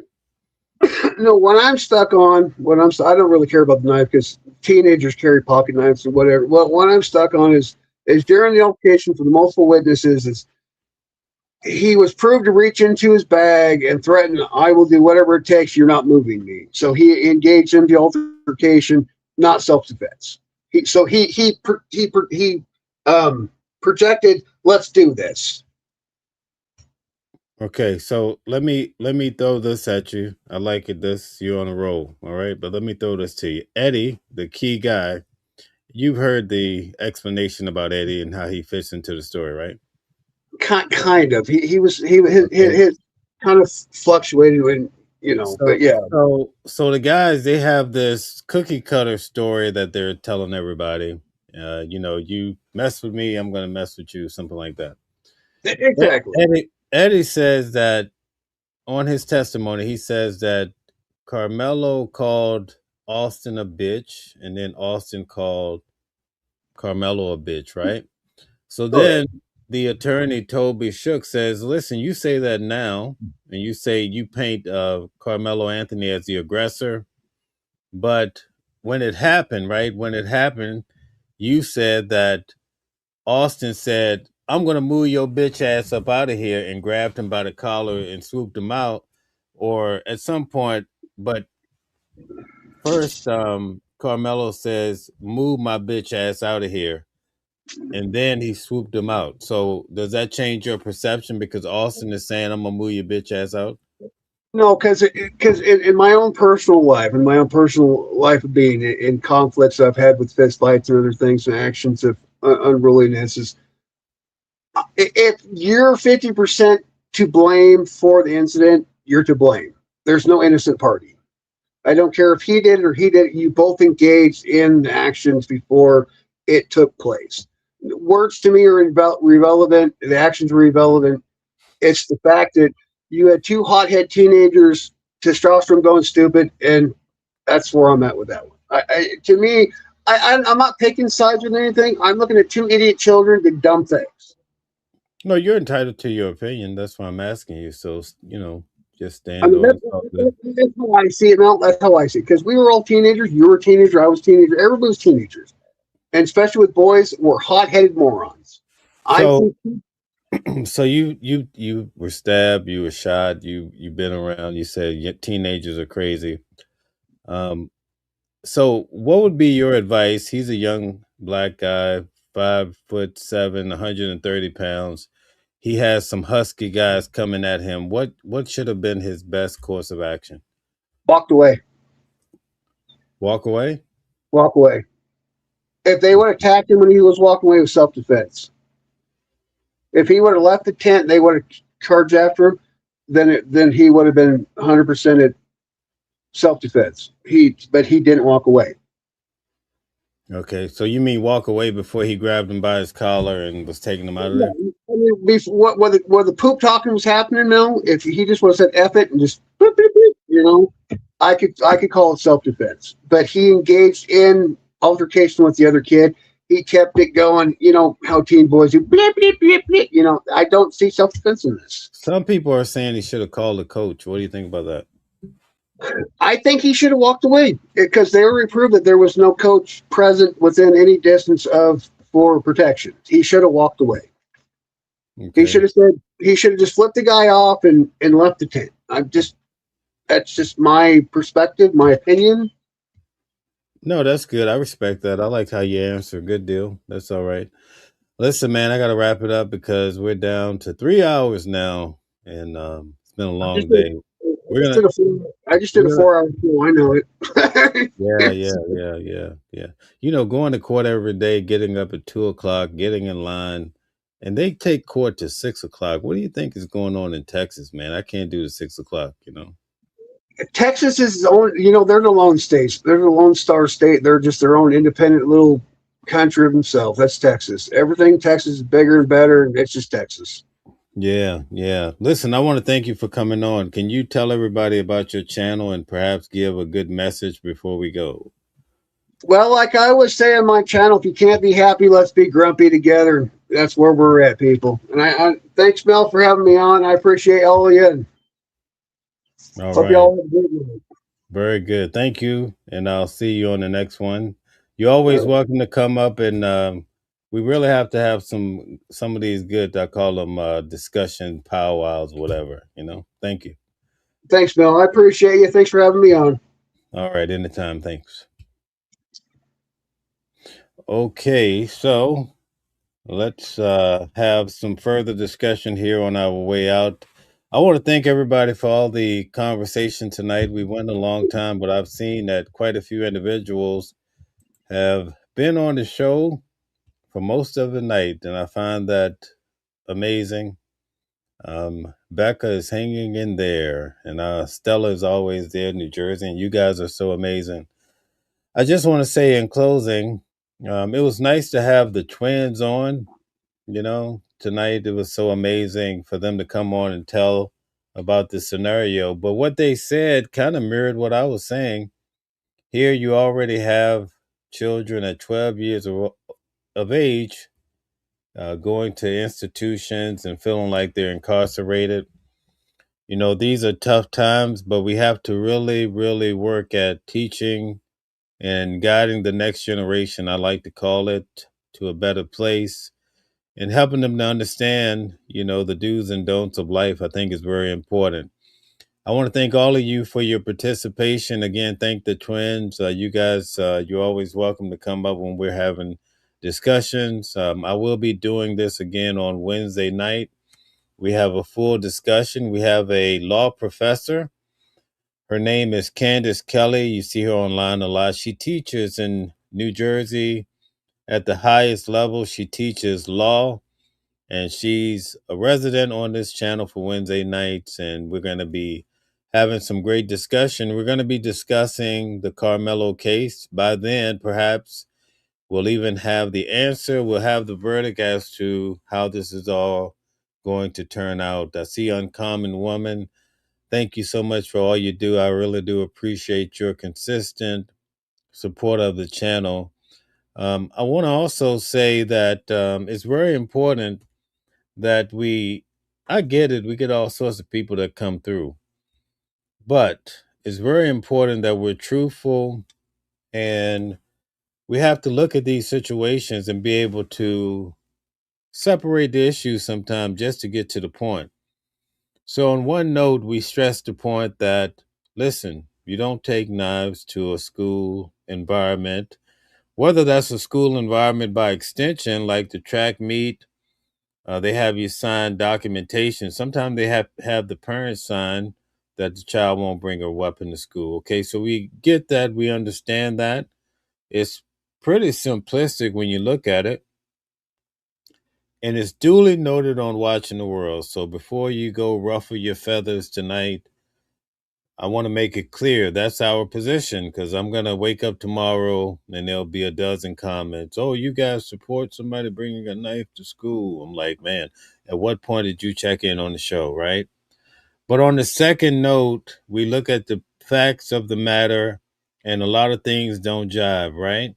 And we want to highlight what happens in court on day to day, so you get a full understanding of what's happening with the trial, and perhaps you can come to a better conclusion because you're getting information from mainstream media, from individuals like myself that are inside of the court. So all I'm saying is, before we try to always aggressively approach people, let's try to be more level headed so that we can have, you know, elevated conversations. It was nice to have different perspectives on the show tonight. We had Calvin, the criminal defense attorney. We have Grumpy. We had twins. So many amazing people. And that's what Watching the World is about, because the world is not just about one race, one type of people, one religion. It's about everybody trying to come together and make sense of this life that we have so that we can live life to the best of our ability. With that, I want to say have a great night to each and every one of you. We had a long show tonight. I look forward to speaking back with you guys tomorrow around noon. But we'll do this open discussion again on Wednesday night, and hopefully we'll have a verdict by then. Until then, be well, have a great night, and thanks for supporting the channel. Good night. Different voices, but the same song. Living a world where we all belong. Kindness leading the way, breaking the chains. In the symphony of love, the thing remains. Embracing diversity, brighter days in sight. Watching the world sharing love and light. Hearts beating as one in our peaceful flight. Colors of harmony, painting the night. United we stand in love's pure might.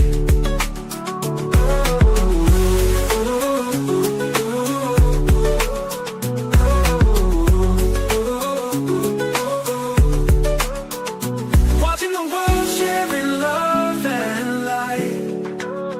Hearts beating as one in our peaceful flight.